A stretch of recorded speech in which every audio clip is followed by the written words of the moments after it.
Mamá, ya entregué las llaves de tu casa a mis suegros. Total, tú ya no vas a volver. Esas palabras no me golpearon. No. Un golpe duele un golpe, deja un moretón que se cura con árnica y tiempo. Lo que mi hijo Julián acababa de decir fue distinto. Fue como si alguien hubiera apagado la última vela que quedaba encendida en mi alma. Lo dijo con una naturalidad espantosa, con ese tono de voz bajo y tembloroso que siempre usa cuando quiere convencerse a sí mismo de que no está haciendo nada malo.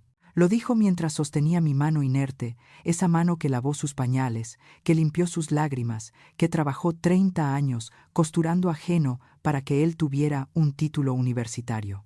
Yo estaba ahí. O al menos, una parte de mí estaba ahí. Mi cuerpo era un peso muerto sobre el colchón duro del hospital.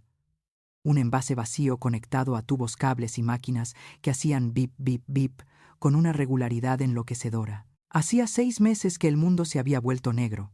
Un derrame cerebral, dijeron. Estado vegetativo persistente, escuché decir al doctor hace unas semanas. Pero ellos no sabían la verdad. Nadie la sabía.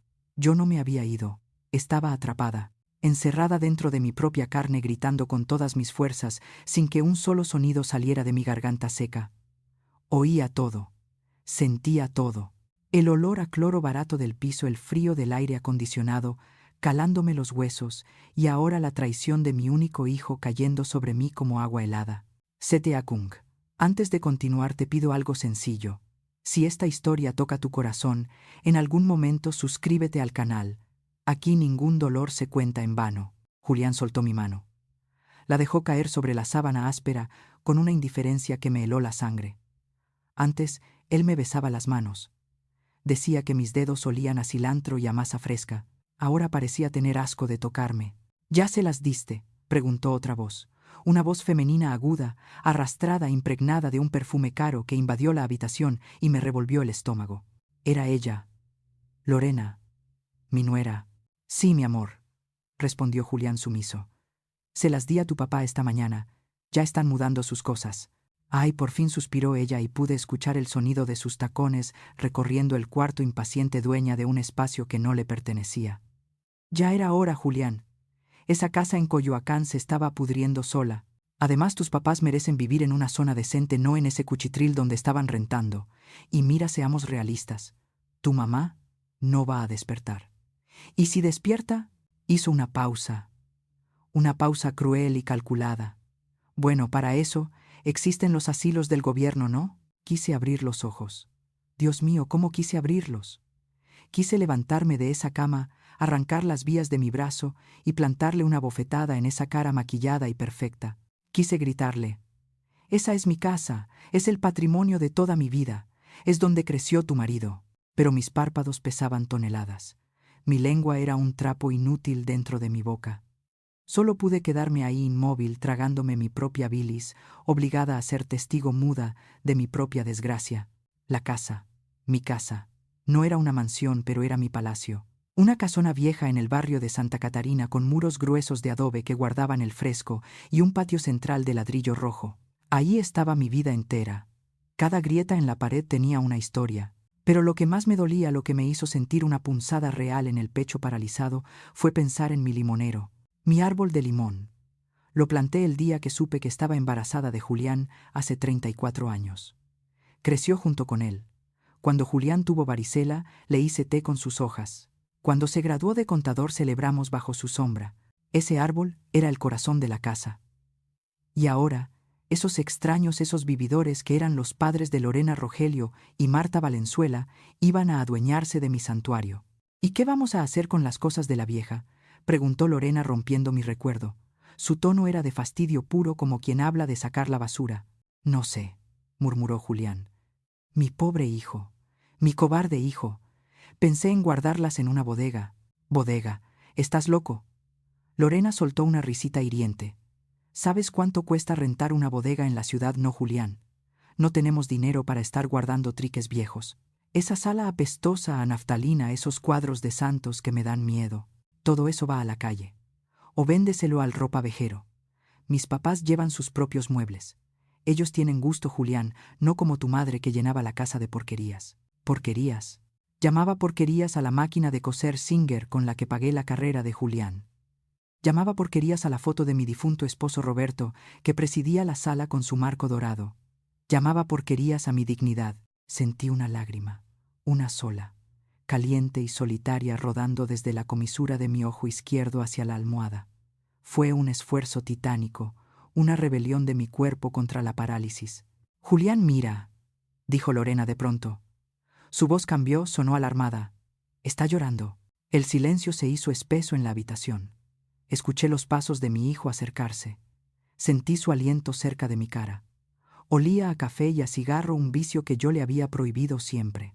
«Son reflejos», Lorena, dijo él, pero su voz temblaba. Trataba de convencerse. «El doctor dijo que los ojos lagrimean por resequedad. No siente nada. No está ahí. Su cerebro ya se fue. Mejor así», sentenció ella con frialdad. «Porque si estuviera ahí se moriría de nuevo al saber que su precioso jardín va a ser pavimentado. Mi papá quiere espacio para estacionar su camioneta. Ese árbol viejo que tiene en medio del patio estorba muchísimo». «¿El árbol, mi limonero?» «Van a cortar el limonero», preguntó Julián. Al menos, gracias al cielo, sonó un poco triste. «Ay, por favor, Julián. Es un árbol sucio, tira hojas, atrae hormigas. Mañana mismo van los jardineros a talarlo. Necesitamos piso firme moderno. Queremos hacer una terraza lounge para las fiestas». En ese momento algo se rompió dentro de mí. No fue el corazón, porque ese ya estaba hecho pedazos desde que entraron. Fue algo más profundo. Fue el miedo. Hasta ese segundo yo era una viejita enferma, asustada, rezando por morir para dejar de ser una carga. Pero al escuchar que iban a matar a mi limonero para poner cemento y hacer fiestas sobre mis recuerdos, el miedo desapareció. Y en su lugar nació una furia negra, densa, volcánica. Una furia que empezó a calentar mi sangre estancada. No se van a salir con la suya. Ellos pensaban que yo era un mueble más, un objeto que se desecha. Pensaban que Adelaida Rocha, la nena, como me decían mis amigas del mercado, ya estaba lista para la tumba. Se equivocaban tanto. «Vámonos, Julián», ordenó Lorena impaciente. «Tengo cita para las uñas a las 5. Y deja de mirarla así, ya te dije que no siente. Es un vegetal, acéptalo. Y agradécele a mis papás que están cuidando la casa para que no se la metan paracaidistas». «Sí, tienes razón. Adiós, mamá». Julián se inclinó. Me dio un beso en la frente. Sus labios estaban fríos. Fue el beso de Judas. No hubo amor en ese beso, hubo despedida. Hubo culpa, pero la culpa sin acción no sirve de nada, es solo cobardía disfrazada. Escuché la puerta cerrarse. El clic de la cerradura sonó como un disparo. Me quedé sola de nuevo. Solo el bip, bip, bip de la máquina y el zumbido del aire acondicionado. Pero ya no estaba sola en la oscuridad. Ahora tenía una compañera, la rabia. Me concentré como nunca en mis 62 años de vida. No en rezar, no en llorar. Me concentré en mi dedo meñique de la mano derecha. «Muévete», le ordené. «Muévete, maldita sea. Por el limonero, por Roberto, por mi casa». Pasaron minutos, tal vez horas. El sudor frío me perlaba la frente, aunque no podía limpiarlo. Todo mi ser, toda mi voluntad se enfocó en ese pequeño hueso, en ese pequeño músculo. Ellos creen que estoy muerta. Ellos creen que pueden pisotear mi historia, tirar mis santos y talar mis raíces. De repente sucedió. Fue imperceptible para el mundo. Si hubiera habido una enfermera ahí, tal vez ni lo habría notado. Pero yo lo sentí. Un calambre eléctrico. Una sacudida microscópica. Mi dedo meñique se contrajo. Apenas 1 milímetro. Rozó la sábana. Fue suficiente. No era un vegetal. Era una leona herida que acababa de abrir un ojo en la oscuridad de la cueva. Iban a pavimentar mi patio. Iban a tirar mis recuerdos. Iban a usar mi dinero y mi esfuerzo para sus lujos. Julián había dicho: «Tú ya no vas a volver». Ah, mi hijo querido, qué equivocado estás. No solo voy a volver y voy a ser la tormenta que nunca vieron venir. Porque una madre perdona muchas cosas, perdona olvidos, perdona groserías, pero no perdona la traición premeditada, no perdona que se alíen con extraños para destruir el nido. La lágrima en mi mejilla ya se había secado, dejando un rastro salado y tirante en mi piel. Ya no lloraría más. Se acabaron las lágrimas. Ahora empezaba la guerra, y mi primera batalla sería abrir los ojos antes de que cortaran mi árbol. Escuché pasos afuera. La puerta se abrió de nuevo. Pensé que habían regresado, pero el paso era diferente. pesado arrastrado con olor a cloro y pan dulce. Ay, doña Adelaida, suspiró una voz ronca y bondadosa. Era Toñita, la enfermera del turno de la tarde. La única que me hablaba como si yo fuera gente y no cosa. Mire nomás cómo la dejaron toda despeinada. Esos familiares suyos. Si yo le contara mi chula. Toñita se acercó para acomodarme la almohada. Sus manos eran ásperas pero cariñosas. Pero no se preocupe, susurró cerca de mi oído, mientras me limpiaba la cara con una toallita húmeda. Yo los escuché. Escuché lo que dijeron esos buitres. Y le voy a decir una cosa, doña Adelaida. Usted tiene que echarle ganas. Porque si no despierta a esos, se lo van a comer todo. Toñita no sabía que yo la escuchaba. No sabía que sus palabras eran la gasolina que me faltaba. De repente, mientras ella me acomodaba la mano, se detuvo. Murmuró extrañada. Miró mi mano derecha. Yo estaba agotada por el esfuerzo anterior, pero reuní el último gramo de energía que me quedaba en el alma. Hazlo otra vez. Hazlo para que ella lo vea. Y lo hice. Mi dedo índice, esta vez, el índice, dio un pequeño salto. Toñita soltó un grito ahogado y se llevó las manos a la boca. Sus ojos se abrieron como platos. Virgen Santísima, exclamó retrocediendo un paso. Doctor, doctor, venga rápido, la señora Rocha. Mientras escuchaba el alboroto en el pasillo, los pasos corriendo hacia mi habitación, sentí una paz extraña y fría. Una calma terrible. Corran, pensé. Avísenle al mundo, pero no le avisen a mi hijo todavía. Quiero que él siga creyendo que ganó. Quiero ver su cara cuando el muerto se levante de la tumba. El juego acababa de comenzar. Y la casa de Coyoacán, mi casa, no iba a caer sin pelear. El doctor entró corriendo. Sentí sus manos frías abriendo mis párpados, esa luz cegadora de la linterna médica invadiendo mis pupilas. Escuché su voz agitada: señora Rocha, si me escucha, apriete mi mano. Y lo hice. Apreté. No con fuerza porque mis músculos estaban dormidos, pero sí con intención. Una intención clara, decidida. «Hay respuesta», gritó él. Está volviendo. Pero mientras el caos estallaba en esa habitación blanca y estéril, mi mente decidió huir. No quería estar ahí rodeada de máquinas y olor a muerte. Mi mente viajó hacia atrás, 34 años atrás, al olor de la tierra mojada y la cal viva. Volví al día en que compramos la casa. No era la joya colonial que los padres de Lorena codician hoy. Cuando Roberto y yo firmamos las escrituras, esa casa en Coyoacán era una ruina. Los techos se caían, las paredes lloraban humedad, y el patio era un cementerio de escombros. Pero era nuestra. La habíamos pagado con sangre. Literalmente. Roberto, mi esposo, trabajaba doble turno en la construcción, llegando a casa con las manos llenas de grietas que sangraban al contacto con el jabón. Y yo lavaba y planchaba ajeno hasta que la espalda me ardía como si tuviera brasas en la columna. Recuerdo la primera noche que pasamos ahí. No teníamos muebles, solo un colchón tirado en el suelo de lo que sería la sala. Comimos tacos de frijoles a la luz de una vela porque aún no teníamos contrato de luz. Roberto me miró con sus ojos negros, brillando a la luz de la llama, y me dijo: «Nena, aquí vamos a ser viejos. Aquí vamos a ver crecer a nuestros nietos correteando en el patio». Pobre Roberto. Nunca llegó a viejo. Una viga mal asegurada en una obra en la colonia Narvarte me lo quitó 3 años después. Me dejó sola viuda a los 28 años con una casa a medio pagar y un niño de 2 años agarrado a mis faldas. Julián. Mi Juliancito. La gente me decía: «Vende la casa de Laida. Es mucho gasto para una mujer sola. Regrésate al pueblo con tus padres». Pero yo miraba a mi hijo tan pequeño, tan indefenso, y miraba esas paredes que Roberto había resanado con sus propias manos.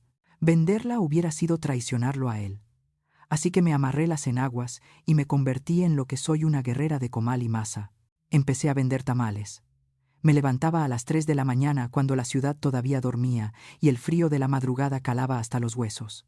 Molía el maíz, preparaba el mole, envolvía cada tamal con hoja de plátano como si estuviera envolviendo un regalo precioso. El vapor de la olla era mi único compañero. Mis manos se quemaban, se llenaban de callos, perdieron la suavidad de la juventud, pero nunca me importó, porque cada tamal vendido era un ladrillo más para el futuro de Julián. Si alguna vez te has sentido invisible dentro de tu propia familia, quédate conmigo y aprovecha para suscribirte. Tal vez esta historia también sea un poco tuya. ¿Desde dónde me estás escuchando ahora?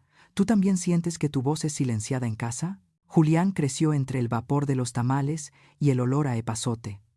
Era un buen niño, lo juro. No siempre fue el monstruo cobarde que ayer me soltó la mano en el hospital. Recuerdo cuando tenía 7 años. Llegó corriendo de la escuela con las rodillas raspadas, trayendo una pequeña rama seca en la mano. «Mamá, encontré esto tirado», me dijo con sus ojos grandes y tiernos. «La maestra dice que si lo plantamos y lo cuidamos, crece. Lo ponemos en el patio». Era una vara de limón casi muerta. Cualquier otro la hubiera tirado a la basura. Pero yo no podía decirle que no. A esa carita, llena de esperanza.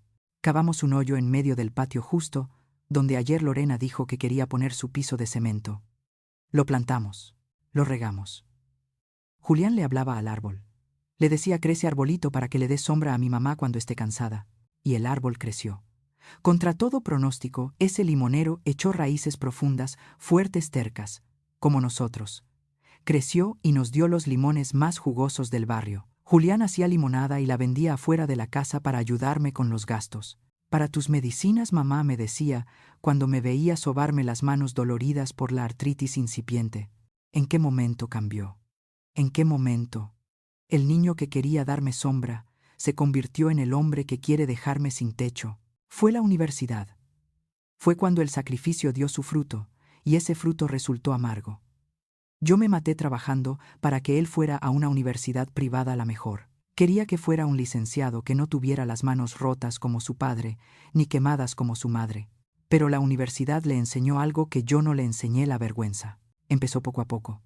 Primero ya no quería que yo fuera a recogerlo. «No vayas, mamá, ya estoy grande, me regreso en camión». Luego dejó de invitar a sus amigos a la casa. «Es que está muy lejos, mamá, mejor nos vemos en un café en la Condesa». Yo lo justificaba. Pensaba que era la edad, la independencia. Pero un día la verdad me golpeó en la cara como una toalla mojada. Fue el día de su graduación. Yo me había comprado un vestido nuevo. Bueno, no nuevo, era de segunda mano, pero era elegante, azul marino con encaje. Me sentía bonita. Había preparado una olla gigante de mole para celebrar. Cuando Julián me vio arreglándome, se puso pálido. «Mamá», dijo nerviosamente ajustándose la corbata, «la ceremonia es muy restringida. Solo para alumnos. No dejan entrar a papás». Yo sentí un pinchazo en el corazón, pero asentí. «Está bien, mijo. Te espero aquí con la cena». Horas después, una vecina, la chismosa pero leal doña Clotilde, llegó con el periódico local. Había una foto de la graduación. El auditorio estaba lleno de padres, lleno de familias abrazando a sus hijos. Y ahí estaba Julián sonriendo, abrazado de una muchacha rubia y sus padres elegantes. Era Lorena. Y sus padres los Valenzuela. Ese día entendí. Julián no quería que yo fuera porque yo olía a tamales. Porque mis manos estaban manchadas de chile guajillo que ni el cloro podía quitar. Porque yo era la mujer que le había pagado la carrera, pero no era la mujer que él quería presumir. Él quería pertenecer a ese mundo de apellidos compuestos y ropa de marca, y yo era su ancla al barrio, su vergüenza secreta. Cuando llegó esa noche no le dije nada. Le serví el mole. Él comió con culpa sin mirarme a los ojos. Y yo, tonta, yo lo perdoné, porque una madre siempre busca excusas. Es joven, pensé. Quiere encajar. Pero el silencio de esa noche fue la primera grieta en los cimientos de nuestra casa. Luego vino la boda.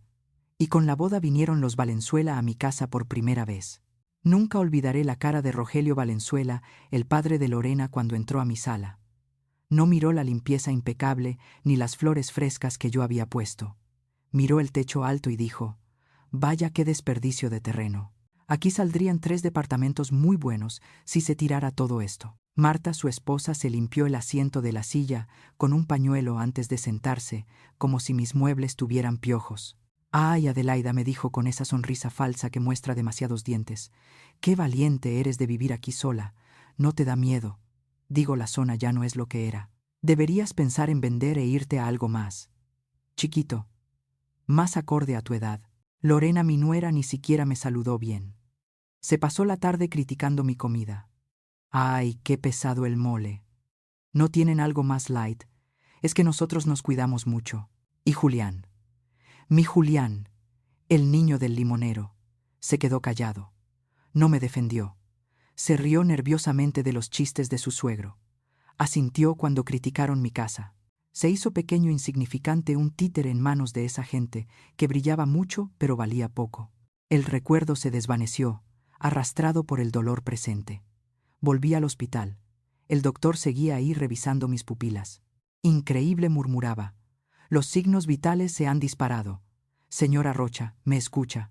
Sí te escucho, pensé. Pero no voy a hablar, todavía no. Recordé lo que habían dicho hacía apenas una hora. Tú ya no vas a volver. Esa casa se estaba pudriendo. Vamos a cortar el limonero.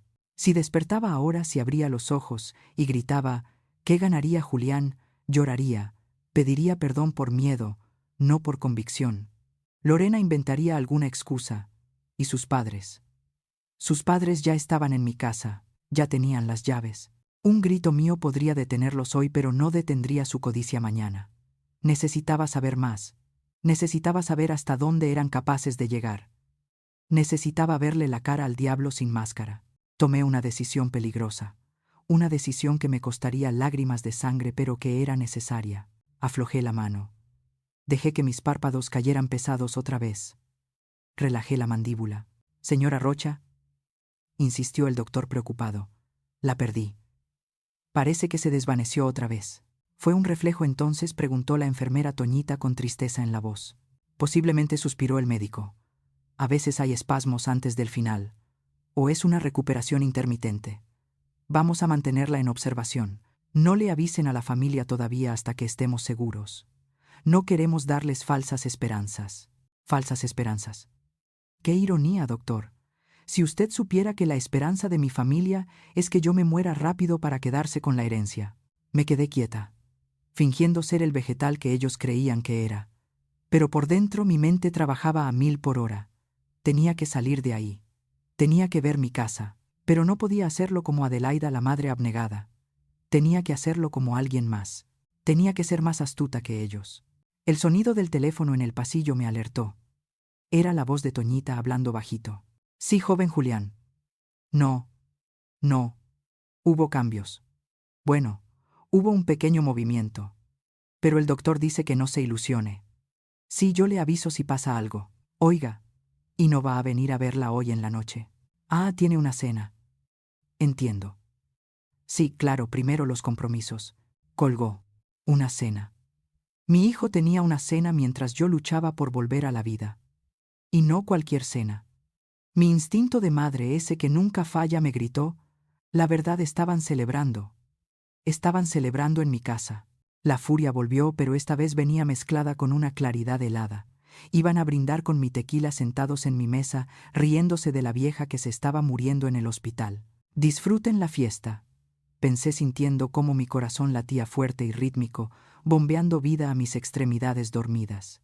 Beban y coman, porque será la última cena en paz que tendrán. Mañana, cuando Toñita entre a cambiarme el suero, me va a encontrar despierta. Pero no voy a llamar a Julián. Voy a llamar a la única persona en este mundo que odia a los Valenzuela, tanto como yo. Voy a llamar a doña Clotilde. Necesito ojos dentro de esa casa. Necesito saber si ya tocaron mi árbol. Porque si le arrancaron una sola hoja a mi limonero, juro por la memoria de Roberto que no voy a dejar piedra sobre piedra. La noche cayó sobre el hospital, pero yo ya no tenía miedo a la oscuridad.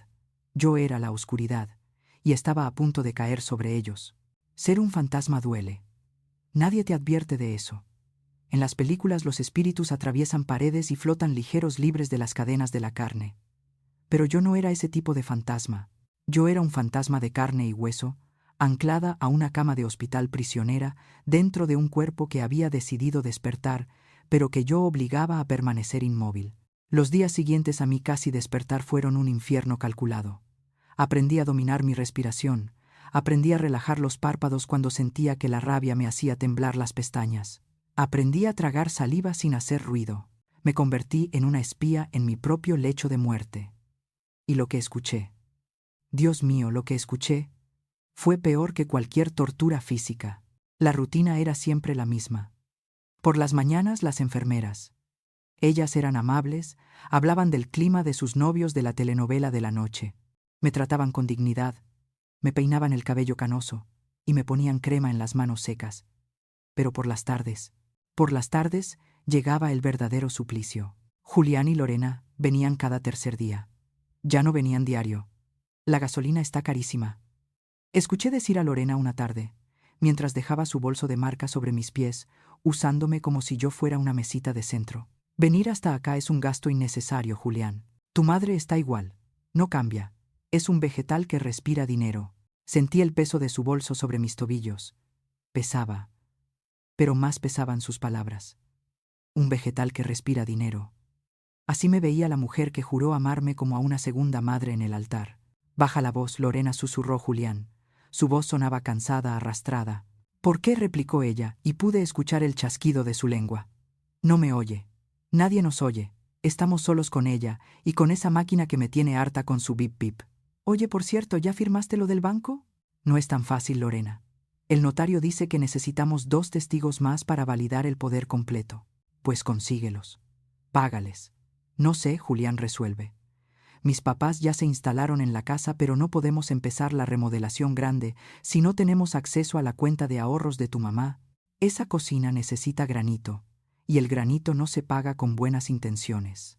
Mi cuenta de ahorros. El dinero de la vejez. Ahí estaba el fondo de retiro que junté peso a peso, tamal por tamal, durante 40 años. Eran mis ahorros para emergencias, para medicinas, o para Dios no lo quisiera, mi propio funeral. Y ella quería convertir mi seguridad en una barra de granito para picar cebolla. Mamá guardaba ese dinero para... Empezó a decir Julián, pero se detuvo. ¿Para qué?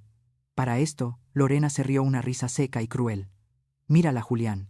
Tiene un pañal sucio. Huele a medicina vieja y a final. Ese dinero ya no le sirve. A nosotros sí. A nosotros nos sirve para vivir como merecemos, no como ella vivió, contando centavos y remendando calcetines. Es justicia divina, mi amor. El dinero debe ser para quien lo disfruta. Quise vomitar. La bilis me subió a la garganta, quemándome el esófago. Tuve que hacer un esfuerzo sobrehumano para no toser, para no arquear el cuerpo. Me concentré en el dolor físico, clavándome las uñas en la palma de la mano debajo de la sábana, usando ese dolor para tapar el dolor del alma. Ella tenía razón. En una cosa tenía el pañal sucio. La humillación de depender de extraños para mis necesidades más básicas era algo que me carcomía la dignidad cada hora. Pero escucharla a ella, a la intrusa, burlarse de mi indefensión, fue como si me escupiera en la cara. De repente una imagen del pasado me asaltó tan vívida que casi pierdo la concentración. Recordé a Julián a los 4 años. Tenía fiebre alta, casi 40 grados. Estaba hirviendo en su camita, delirando. Yo no tenía dinero para el doctor privado, así que pasé 3 noches enteras sin dormir, cambiándole paños de agua fría en la frente, dándole cucharaditas de caldo, limpiando su vómito con mis propias manos, cantándole canciones de cuna con la con privado ande. Voz ronca de cansancio. No me dejes, mami. Lloraba él en su delirio. Aquí estoy, mi vida. Nunca te voy a dejar. Mamá te cuida. Mamá te limpia. Mamá te cura. Y ahora... Ahora él estaba ahí de pie junto a mi cama, permitiendo que su esposa se burlara de mi pañal. El niño que yo limpié con amor ahora le daba asco a su propia madre. La traición no es un acto único, es una serie de silencios cobardes. Y el silencio de Julián era ensordecedor. Bueno, ya vámonos, dijo Lorena impaciente. Este olor me revuelve el estómago. Y tengo que ver al arquitecto. Dice que podemos tirar la pared que da al patio para ampliar la sala. ¿Van a tirar la pared del comedor?, preguntó Julián alarmado. Pero ahí está el retrato de papá incrustado en el nicho. Ay, por favor. Ese retrato es horrible. Lo vamos a quitar. Si quieres, guárdalo en una caja, pero en mi sala nueva no quiero ojos de muertos vigilándome. Está bien, cedió él. Siempre cedía. Era un junco doblado por el viento de la ambición de ella. Oye, antes de irnos. La voz de Lorena bajó de tono, se volvió conspirativa, peligrosa. ¿Qué te dijo el abogado sobre el asilo Santa Fe? Me congelé. Mi corazón dejó de latir por un segundo, y la máquina a mi lado debió haber registrado el salto, pero ellos estaban demasiado ocupados en su conspiración para notarlo. ¿Es caro, Lorena?, susurró Julián. ¿Piden una mensualidad muy alta? Vale la pena, Julián. Escúchame bien. No podemos tenerla en la casa cuando nos la den de alta. Imagínate, mis papás, viviendo ahí, nosotros visitando, y tu mamá en un cuarto con enfermeras entrando y saliendo. Arruinaría toda la vibra. Además, mis papás no son enfermeros. Ellos van a disfrutar su vejez en esa casa, no a cuidar a una inválida. Pero el asilo Santa Fe es un lugar muy triste. Dicen que ahí solo van a morir. Todos vamos a morir, Julián. Ella ya está más allá que acá. En el asilo la tendrán sedada, tranquila, limpia, y nosotros podremos vivir en paz en Coyoacán. Con la renta de nuestro departamento actual y lo que saquemos de la cuenta de ella, pagamos la mensualidad del asilo y nos sobra para el coche nuevo. Es matemáticas simples. Ganar, ganar, ganar, ganar. Ella ganaba mi casa. Yo ganaba una celda acolchada para esperar la muerte sola y sedada. Ese era el plan. No solo robarme, desecharme, borrarme del mapa como se borra una mancha de humedad en la pared. Querían enterrarme en vida para que la culpa no les estorbara en sus fiestas de fin de semana. Sentí que una lágrima traicionera se escapaba. No pude detenerla. Rodó caliente por mi sien hasta perderse en mi cabello. Julián, la voz de Lorena sonó aguda. ¿Viste eso? Se movió. No se movió, dijo él rápido, nervioso. Son espasmos. Ya te dije. Vámonos, por favor. Ya no quiero estar aquí. Eres un débil, le escupió ella. Dame las llaves del coche. Yo manejo. Tú estás temblando como un niño. Salieron de la habitación discutiendo, dejándome con la verdad clavada en el pecho como un puñal oxidado. Me quedé sola en la penumbra de la tarde. El sol se estaba poniendo, pintando las paredes blancas de un naranja enfermo. Tenía que hacer algo. El tiempo se me acababa. Si me daban de alta en este estado, me llevarían directo a ese asilo y jamás volvería a ver mi limonero. Jamás volvería a oler mi cocina. Sería el fin. Pero entonces algo peor sucedió. Algo que confirmó que mi hijo ya no era mi hijo, sino un criminal. 2 horas después, cuando ya había oscurecido la puerta, se abrió de nuevo. Pensé que era la enfermera, pero los pasos eran sigilosos, furtivos. Era Julián. Había regresado solo. Venía a pedirme perdón. Venía a despedirse. Mi corazón de madre tuvo un aleteo de esperanza. Tal vez, solo tal vez, venía a confesarme que no podía hacerlo. Se acercó a la cama. No me tocó. Escuché el sonido de papel. Estaba sacando algo de su chaqueta. Luego el clic de un bolígrafo. Perdóname, mamá, susurró. Su voz estaba rota, llena de miedo. Pero Lorena dice que es lo mejor. Dice que si no hago esto me deja. Y yo no puedo vivir sin ella.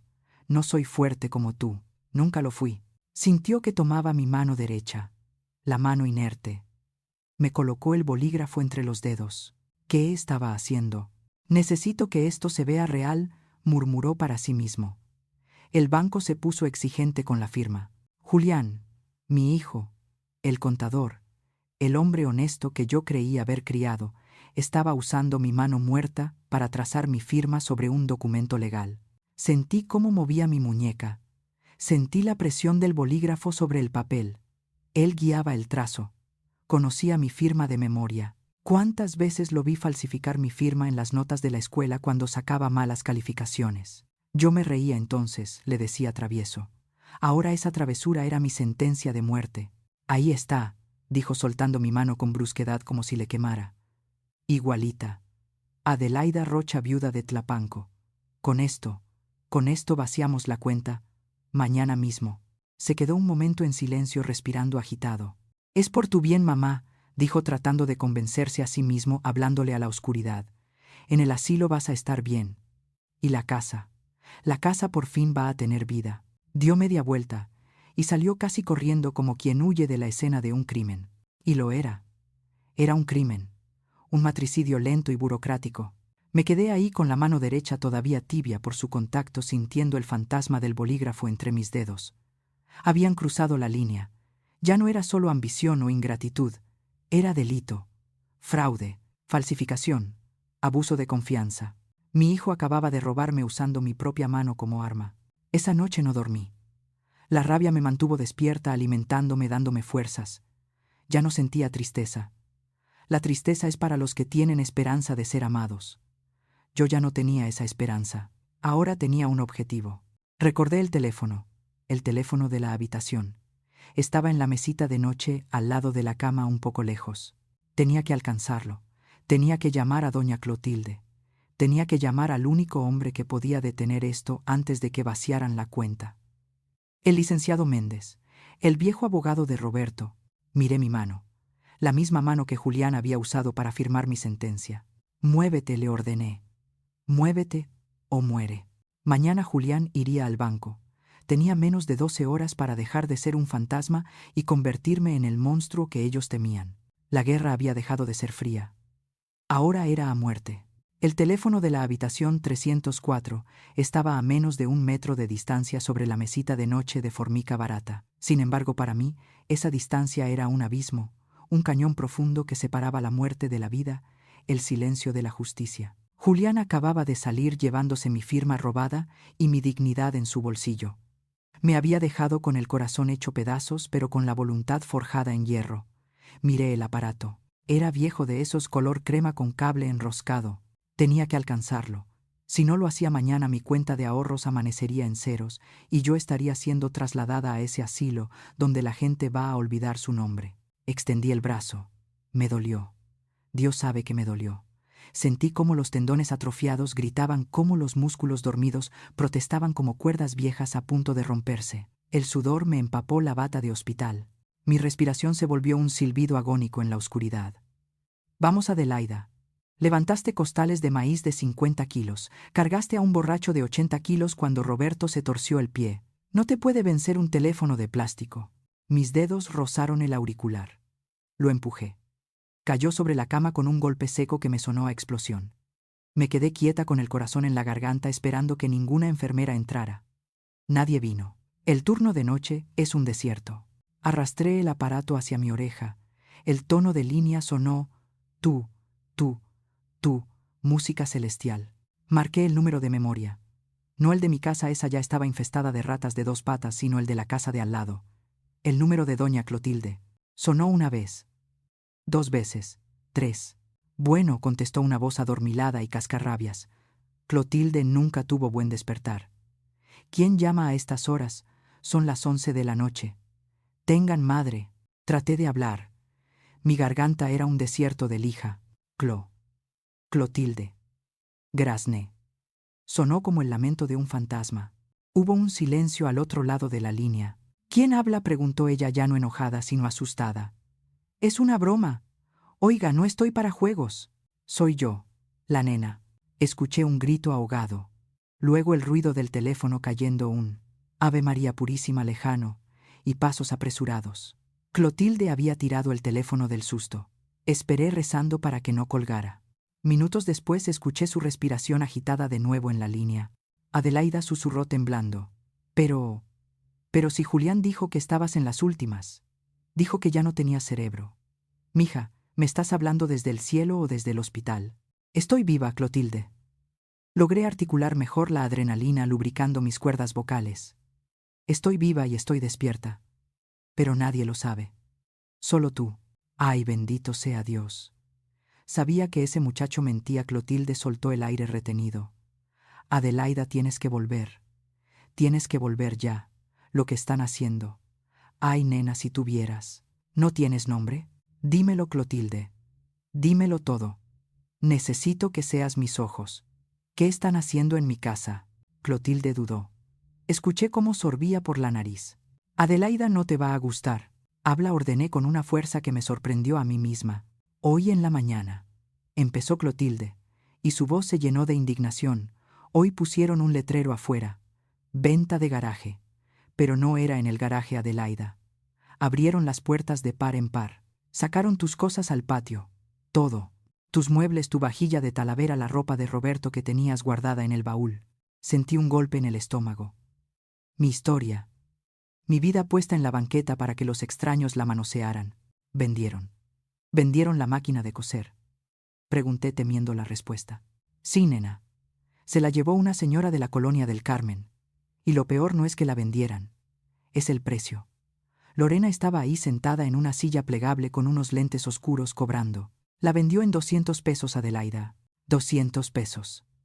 Dijo que era chatarra vieja que solo ocupaba espacio. 200 pesos. Miss Singer. La máquina con la que cosí los uniformes de Julián, con la que hice los dobladillos de media colonia para pagar la luz, con la que remendé mis propias esperanzas tantas noches de soledad. 200 pesos. Eso valía mi sacrificio para esa víbora. ¿Y Julián?, pregunté con la voz hecha un hilo de amargura. Julián estaba ahí. Julián estaba cargando las cajas, mija. La honestidad de Clotilde dolía más que una mentira piadosa. Él sacaba las cosas y Lorena cobraba. Yo le grité desde mi ventana: Julián, eso es de tu madre. ¿Y sabes qué hizo? Bajó la cabeza. Ni me miró. Y la tal Lorena me gritó: cállese, vieja metiche, o llamó a la patrulla. Malditos. Malditos sean los dos. Pero la furia es un combustible poderoso, y yo estaba llenando el tanque. Eso no es todo, Adelaida, continuó Clotilde, y su tono se volvió más oscuro, más grave. Hay algo peor. Ahorita mismo hay fiesta. ¿Fiesta? Sí.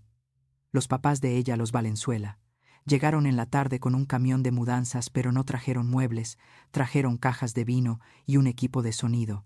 Tienen música a todo volumen. Hay gente, Adelaida, gente que no es del barrio, gente estirada. Están celebrando la inauguración de la casa.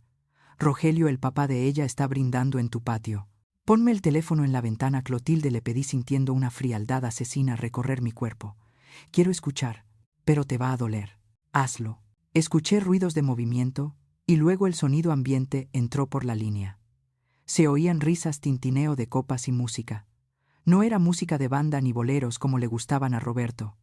Era jazz, algo moderno y pretencioso. Y luego escuché una voz. Una voz masculina, pastosa por el alcohol, amplificada por la acústica de mi propio patio. Era Rogelio Valenzuela. «Salud, familia», gritaba el intruso. «Salud por los nuevos comienzos. Dicen que el que pega primero pega 2 veces, pero el que hereda en vida disfruta el doble. Agradezcamos a la providencia y a la estupidez de la gente que no sabe administrar lo que tiene. Que ahora estemos aquí, en el corazón de Coyoacán, como nos merecemos.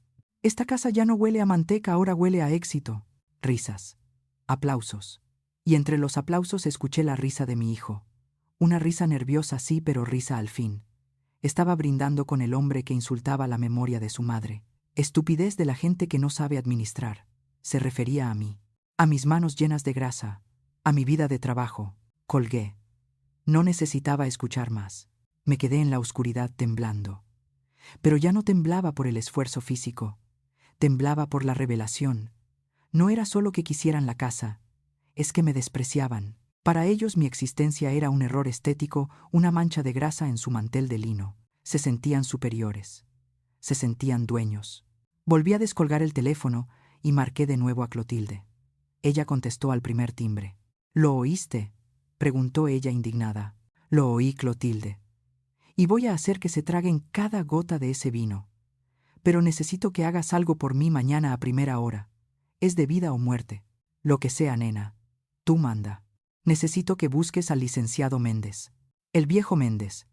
El que tiene el despacho arriba de la tortillería», dijo Clotilde con duda. «Adelaida, ese señor ya está muy grande. Camina con bastón y dicen que se duerme en los juicios. No importa. Es el único en quien confío. Él hizo el testamento de Roberto. Él sabe que esa casa es mía y solo mía. Búscalo, Clotilde. Dile que estoy viva. Dile que mi hijo falsificó mi firma esta noche. Dile que necesito verlo aquí en el hospital antes de que den las 12 del día. Y Clotilde, sí, dile que traiga una grabadora y un notario si puede, porque voy a cantar todo lo que he visto y oído. Mañana mismo voy, nena. A las 8 estoy tocándole la puerta». Estaba a punto de colgar, de dejarme caer en el agotamiento, cuando Clotilde soltó la bomba final. La pieza del rompecabezas que me faltaba para entender la prisa, la desesperación, la crueldad de los Valenzuela. «Oye, Adelaida, hay una cosa más. Algo que escuché cuando fui a sacar la basura hace rato. Estaban discutiendo en la banqueta Rogelio y Marta antes de que empezara la fiesta. ¿Qué decían?» Rogelio estaba muy nervioso. Le decía a su esposa: «Marta, tenemos que asegurar la escritura esta semana. Si no le pagamos a El Turco, antes del viernes, nos van a quebrar las piernas». «Adelaida», la voz de Clotilde bajó a un susurro de terror. «Esa gente no solo son unos presumidos. Deben dinero, mucho dinero. Y le deben a gente mala». El aire se congeló en mis pulmones. Ahí estaba, la verdad desnuda. No querían mi casa para vivir. No la querían para remodelarla y ser felices. La querían para pagar una deuda de juego o de negocios sucios. Mi hogar, el santuario de mi familia, iba a ser entregado a usureros o narcos para salvar el pellejo de esos viejos corruptos. Y mi hijo estúpido y ciego, estaba entregándoles el patrimonio de su madre a unos delincuentes. Si vendían la casa rápido o la hipotecaban, lo perdería todo para siempre. Y Julián terminaría en la calle o en la cárcel cuando todo explotara. Gracias, Clotilde, dije sintiendo una calma fría, la calma del verdugo, antes de bajar el hacha. Ve con Méndez. Corre. Colgué el teléfono. Miré hacia la ventana. La luna llena iluminaba la Ciudad de México, esa ciudad monstruosa que se traga a los débiles. Pero yo no era débil. Yo era Adelaida Rocha, y mañana, cuando el sol saliera la muerta, iba a dar su primera señal de vida. Julián falsificó mi firma pensando que yo nunca hablaría. Lorena vendió mi máquina de coser pensando que yo nunca volvería a coser. Rogelio brindó por mi estupidez pensando que yo nunca me levantaría de esta cama. Bien, que sigan pensando así unas horas más. Me acomodé en la almohada sintiendo el dolor de mi cuerpo como un recordatorio de que estaba viva. Cerré los ojos, pero no para dormir, para planear. Mañana vendría Méndez. Mañana se redactaría el acta. Y pasado mañana la fiesta en Coyoacán iba a tener una invitada sorpresa. Brinden, pensé, imaginando la cara de Rogelio. Brinden, desgraciados, porque el vino se les va a convertir en vinagre en la boca. La luz de la mañana entró por la ventana del hospital como una cuchilla afilada cortando la oscuridad donde me había escondido durante 6 meses. Hoy era el día. Mi corazón, ese músculo viejo y cansado que había soportado viudez y pobreza, latía con una fuerza nueva, una fuerza rabiosa. Ya no era el latido de una víctima, era el tambor de guerra de una madre que ha decidido dejar de serlo para convertirse en juez. A las 8 en punto la puerta se abrió. No era Julián, gracias al cielo. Era Toñita, la enfermera, trayendo la charola del desayuno que supuestamente yo no podía comer por mí misma. Entró tarareando una canción de Juan Gabriel ajena a la tormenta que estaba a punto de desatarse. Cerró la puerta con el pie. «Buenos días, mi bella durmiente», dijo con cariño dejando la charola. «A ver si hoy tenemos otro de esos reflejos milagrosos, ¿eh?» Esperé a que se acercara. Cuando estuvo a centímetros de mi cara con la esponja lista para asearme, abrí los ojos de golpe. No los abrí a medias como ayer. Los abrí completamente, clavando mi mirada en la suya. Toñita soltó la esponja. El agua salpicó mi bata. Se llevó las manos a la boca para ahogar un grito, pero antes de que pudiera salir corriendo a llamar al médico la detuve. No con la mano, sino con la voz. Una voz ronca, oxidada por el desuso, pero firme como el cemento. «Cierra la puerta con seguro, Toñita. Y no grites». La pobre mujer se quedó petrificada. Sus ojos oscuros iban de mi rostro a la puerta. «Doña Adelaida», tartamudeó. «Virgen de Guadalupe». Habló. «Tengo que llamar al doctor». No, ordené sacando fuerzas de mis entrañas. «Todavía no. Primero necesito que me hagas un favor. Afuera, en la sala de espera, debe haber un señor mayor, un abogado. Trae bastón y se ve como si no hubiera dormido. Necesito que lo hagas pasar sin que nadie más lo vea». Toñita temblaba. «Pero señora, eso va contra el reglamento. Si el doctor se entera, si no lo haces». «Toñita», dije suavizando el tono pero manteniendo la intensidad, «mi hijo me va a encerrar en un asilo esta misma tarde y va a vender mi casa para pagarle a unos narcos. Tú me dijiste ayer que escuchaste a esos buitres. Tú sabes que son malos. Ayúdame, hija. Por favor». La mención de los buitres funcionó. Toñita bajó la mirada, asintió rápidamente y salió. Un minuto después la puerta se abrió de nuevo y entró él. El licenciado Méndez. Se veía más viejo de lo que recordaba. Su traje gris estaba desgastado en los codos y caminaba apoyándose pesadamente en un bastón de madera. Pero sus ojos detrás de los lentes gruesos, seguían teniendo ese brillo inteligente y feroz que yo conocía. Era el brillo de la justicia vieja, esa que no se vende. Cerró la puerta y se acercó a la cama. Me miró largo rato como quien mira a un resucitado. «Adelaida Rocha», dijo con su voz rasposa de fumador. «Doña Clotilde me dijo que estabas viva, pero pensé que era una de sus fantasías. Me da gusto ver que eres tú, aunque te ves del nabo, con todo respeto». «Y usted tampoco está para concurso de belleza, licenciado», respondí, y por primera vez en meses sentí ganas de sonreír. «Siéntese. Tenemos poco tiempo». Julián va a ir al banco en cualquier momento. Méndez sacó una grabadora pequeña de su bolsillo y una libreta amarilla. Su semblante cambió. La broma desapareció y entró el abogado. Clotilde me contó lo de la firma, dijo yendo al grano. ¿Es verdad, tu hijo falsificó tu firma anoche? Usó mi mano, licenciado. Puso el bolígrafo entre mis dedos muertos y movió mi muñeca como si yo fuera una marioneta. Lo sentí. Sentí su miedo y su prisa. Fue para vaciar la cuenta de ahorros. Y para el poder notarial. Méndez soltó una maldición por lo bajo. Eso es fraude agravado, Adelaida. Y abuso de incapaz. Si probamos eso, Julián no solo pierde la casa, se va a la cárcel. ¿Estás dispuesta a eso? La pregunta quedó flotando en el aire estéril del cuarto. Cárcel. Mi hijo, el que yo bañaba en una tina de plástico durmiendo en una celda fría, sentí un dolor agudo en el pecho, pero luego recordé la voz de Rogelio Valenzuela brindando en mi patio. Recordé mi máquina de coser vendida por 200 pesos. Estoy dispuesta a lo que sea necesario para recuperar mi vida, licenciado. Si él no tuvo piedad conmigo, yo no puedo tenerla con su codicia. Pero hay algo más. Clotilde dice que deben dinero. Ah, sí. Eso lo confirmé esta mañana antes de venir. Méndez se ajustó los lentes. Rogelio Valenzuela tiene deudas de juego. Le debe a un prestamista apodado el Turco. Es gente peligrosa, Adelaida. Si Julián les entregó las escrituras o firmó algún pagaré respaldado con tu casa, estamos en problemas serios. No solo legales, físicos. Esa gente no demanda, esa gente rompe piernas. Sentí que el frío del aire acondicionado se metía en mis huesos. Julián, idiota estúpido Julián, se había metido en la boca del lobo por querer impresionar a una mujer que lo despreciaba. ¿Qué hacemos?, pregunté sintiendo la urgencia. Primero detener el saqueo. Méndez sacó un documento. Necesito que firmes esto.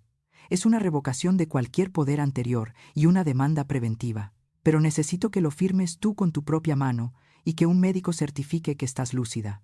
Tienes que despertar oficialmente, Adelaida. Ahora mismo. A veces escuchar hasta el final es el primer paso para no callar más. Si estás del lado de la verdad, deja tu like. Pero dime algo. ¿Alguna vez has enfrentado una situación parecida a la que está viviendo Adelaida? ¿Cómo reaccionarías en su lugar? Asentí. Era hora del show.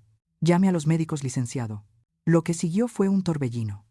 Cuando los médicos entraron y me vieron sentada bebiendo agua por mi cuenta, el hospital se volvió un manicomio. Milagro, decían. Recuperación espontánea. Me hicieron pruebas, me iluminaron los ojos, me pidieron que nombrara los días de la semana. Respondía todo con una claridad que los asustó. Y entonces inevitablemente llamaron a Julián. Llegó una hora después. Entró a la habitación pálido, sudoroso, con los ojos desorbitados. Lorena venía atrás, con cara de haber chupado un limón agrio. No se veían felices, se veían aterrorizados. Mamá, preguntó Julián desde la puerta, como si tuviera miedo de acercarse. Me giré lentamente hacia él. El licenciado Méndez se había escondido en el baño de la habitación por instrucción mía. Quería que ellos creyeran que estaba sola y vulnerable. «Mijo», dije forzando una voz débil y confundida. «Julián, ¿qué pasó?» Tuve un sueño muy feo. Soñé que estaba en un pozo oscuro. Julián soltó el aire. Vi cómo sus hombros se relajaban. Creyó la mentira. Creyó que yo no recordaba nada. Creyó que su secreto de anoche estaba a salvo. Se acercó y me abrazó. Fue un abrazo tenso, falso. «Mamá, estás viva. Es un milagro», dijo, pero sus ojos buscaban a Lorena pidiendo instrucciones. Lorena se acercó fingiendo una sonrisa que parecía una mueca de dolor. «Ay, suegra, qué susto nos dio. Pero qué bueno que despertó. Justo a tiempo». «¿A tiempo para qué?», pregunté haciéndome la inocente. Para ir a casa», intervino Julián rápido. «Bueno, no a la casa exactamente. El doctor dice que necesitas cuidados especiales. Estábamos viendo un lugar muy bonito, el Asilo Santa Fe». «No», el licenciado Méndez salió del baño golpeando el suelo con su bastón. El sonido resonó como un martillazo. Julián y Lorena saltaron del susto. Lorena soltó un grito. «¿Quién es este viejo?», chilló ella. «Más respeto, jovencita», rugió Méndez irguiéndose cuán alto era. «Soy el abogado de la señora Rocha, y ella no va a ningún asilo. Ella regresa a su casa, hoy mismo. Abogado Julián se puso lívido. Mamá, tú lo llamaste, pero si acabas de despertar. Tengo mis momentos de lucidez, Julián, dije dejando caer la máscara de viejita confundida. Mi voz se endureció. Y en uno de esos momentos recordé que tengo derechos. El licenciado Méndez ya tiene mi declaración. Declaración de que Lorena dio un paso adelante agresiva. Usted no puede declarar nada, señora. Está medicada. Está loca. Julián, dile algo. Dile que ya firmamos los papeles del asilo. Los papeles que firmaron no valen nada, interrumpió Méndez sacando una hoja. Porque la señora Adelaida acaba de revocar cualquier poder que ustedes creyeran tener. Y por cierto, joven Julián, si intentaron usar alguna firma dudosa en el banco, esta mañana les sugiero que recen para que no haya pasado el sistema. Porque si tocaron un centavo de esa cuenta, los voy a demandar por robo. Julián empezó a temblar visiblemente. Gotas de sudor le corrían por la sien. Lo habían hecho. Sabía que lo habían hecho. Seguramente habían transferido el dinero a primera hora. Mamá, suplicó Julián ignorando al abogado. No nos hagas esto. Necesitamos el dinero. Es una inversión. Es para la familia. Para la familia. Lo miré con un desprecio que nunca pensé sentir por mi hijo. ¿Para cuál familia, Julián? ¿Para la que me quiere encerrar o para la que está haciendo fiestas en mi patio con dinero prestado del narco? El silencio que siguió a mi pregunta fue absoluto. Julián abrió la boca y la cerró como un pez fuera del agua. Lorena palideció tanto que su maquillaje pareció una máscara de yeso. Tú sabes. Lo de el turco, susurró Julián derrotado. Lo sé todo, sentencié. Sé que vendieron mi máquina. Sé que cortaron mi árbol. Sé que deben dinero manchado de sangre. Y sé que pretendían usar mi casa para pagar sus errores. Me incorporé en la cama. Me dolía todo el cuerpo, pero la adrenalina era mi anestesia. Escúchenme bien los dos. Tienen 24 horas. ¿Para qué?, preguntó Lorena con un hilo de voz. Para sacar a tus padres de mi casa, dije señalándola con el dedo índice, ese mismo dedo que había iniciado mi rebelión, y para devolver cada mueble que sacaron. Si para mañana a esta hora queda un solo Valenzuela en mi propiedad, o si falta una sola taza de mi vajilla, el licenciado Méndez va a presentar la demanda penal por falsificación de documentos y fraude. Y tú, Julián, vas a conocer la cárcel por dentro. No puedes hacer eso, gritó Lorena, perdiendo la compostura. Mis papás no tienen a dónde ir. Ya vendieron su departamento, el dinero se lo gastaron en el enganche del coche nuevo. Ese no es mi problema, respondí fría como el hielo. Vendan el coche, renten un cuarto, o váyanse debajo de un puente. Pero en mi casa, en la casa de Roberto Tlapanco, no quiero ver ni su sombra. Largo de aquí. Largo, reforzó Méndez levantando el bastón. Lorena agarró a Julián del brazo y lo arrastró hacia la salida. Pero antes de cruzar la puerta mi hijo se volteó. Me miró con ojos llenos de lágrimas, pero no eran lágrimas de arrepentimiento, eran lágrimas de miedo. Mamá, si nos corres el turco nos va a matar. Entonces más vale que corran rápido, le contesté. Porque yo no soy la que les debe dinero. Ustedes eligieron sus socios. Ahora paguen la cuenta. Salieron. El portazo retumbó en mis oídos. Me dejé caer en las almohadas temblando agotada. La actuación me había consumido las últimas reservas de energía. Méndez se sentó a mi lado y me tomó la mano. Estuviste magnífica, Adelaida. Pero esto no se acabó. Ahora están desesperados. Y la gente desesperada hace estupideces peligrosas. Lo sé, susurré. Por eso no voy a ir a mi casa hoy. ¿A dónde vas a ir? A casa de Clotilde. Desde ahí voy a vigilar. Quiero ver cómo se van. Quiero verlos derrotados. Y necesito estar cerca para cuando llegue el turco. Porque va a llegar, licenciado. Y cuando llegue, quiero estar lista para defender lo que queda de mi limonero. Méndez asintió preocupado pero leal. Voy a pedir protección policial discreta. Y voy a tramitar el alta voluntaria. Prepárate, Adelaida. La guerra apenas empieza. Cerré los ojos un momento. Visualicé mi limonero podado, mis ramas cortadas. Ellos me habían podado a mí también.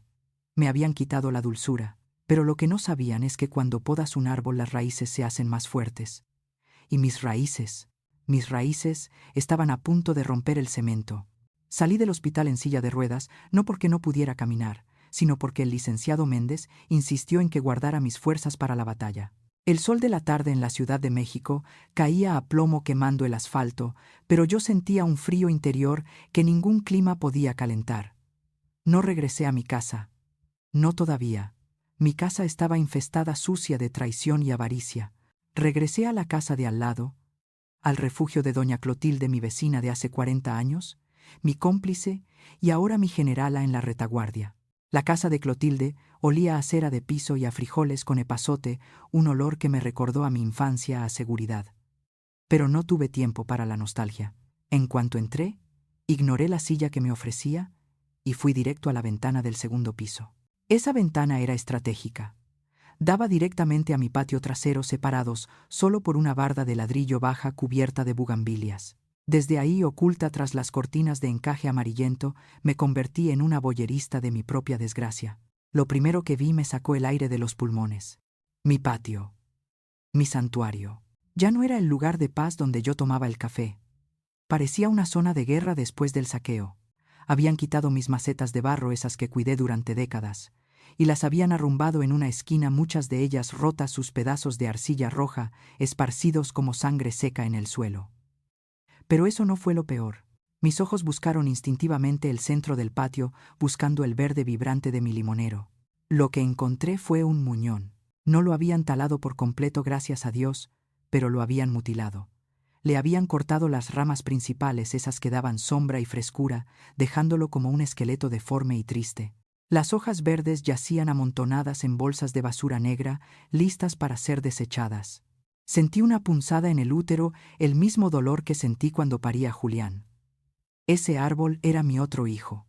Y ahí estaba, violado y desnudo, víctima del capricho de una nuera que prefería el cemento a la vida. «Desgraciados», susurró Clotilde a mi espalda, persignándose. «Lo hicieron esta mañana, Adelaida. Rogelio dijo que las ramas le tapaban el sol para broncearse». Imagínate, ese viejo panzón queriendo broncearse. Apreté los puños hasta que mis nudillos se pusieron blancos. No lloré. Ya no me quedaban lágrimas, solo gasolina. «Déjalos, Clotilde», dije con voz sepulcral. «Que disfruten el sol, porque pronto les va a caer la noche encima». En ese momento la puerta corrediza de mi sala se abrió. Salieron ellos, los invasores. Rogelio Valenzuela caminaba con un vaso de whisky en la mano, vistiendo una bata de seda que estoy segura compró con el dinero que Julián sacó de mi cuenta antes de que la bloquearan. Detrás de él venía Marta, su esposa, fumando un cigarrillo largo y delgado, echando la ceniza directamente al suelo de mi patio, sobre la tierra donde antes crecían mis geranios. Y luego salió Julián. Mi hijo no vestía seda. Vestía su traje de oficina arrugado, sin corbata, con las mangas remangadas. Traía una charola con hielos y botellas.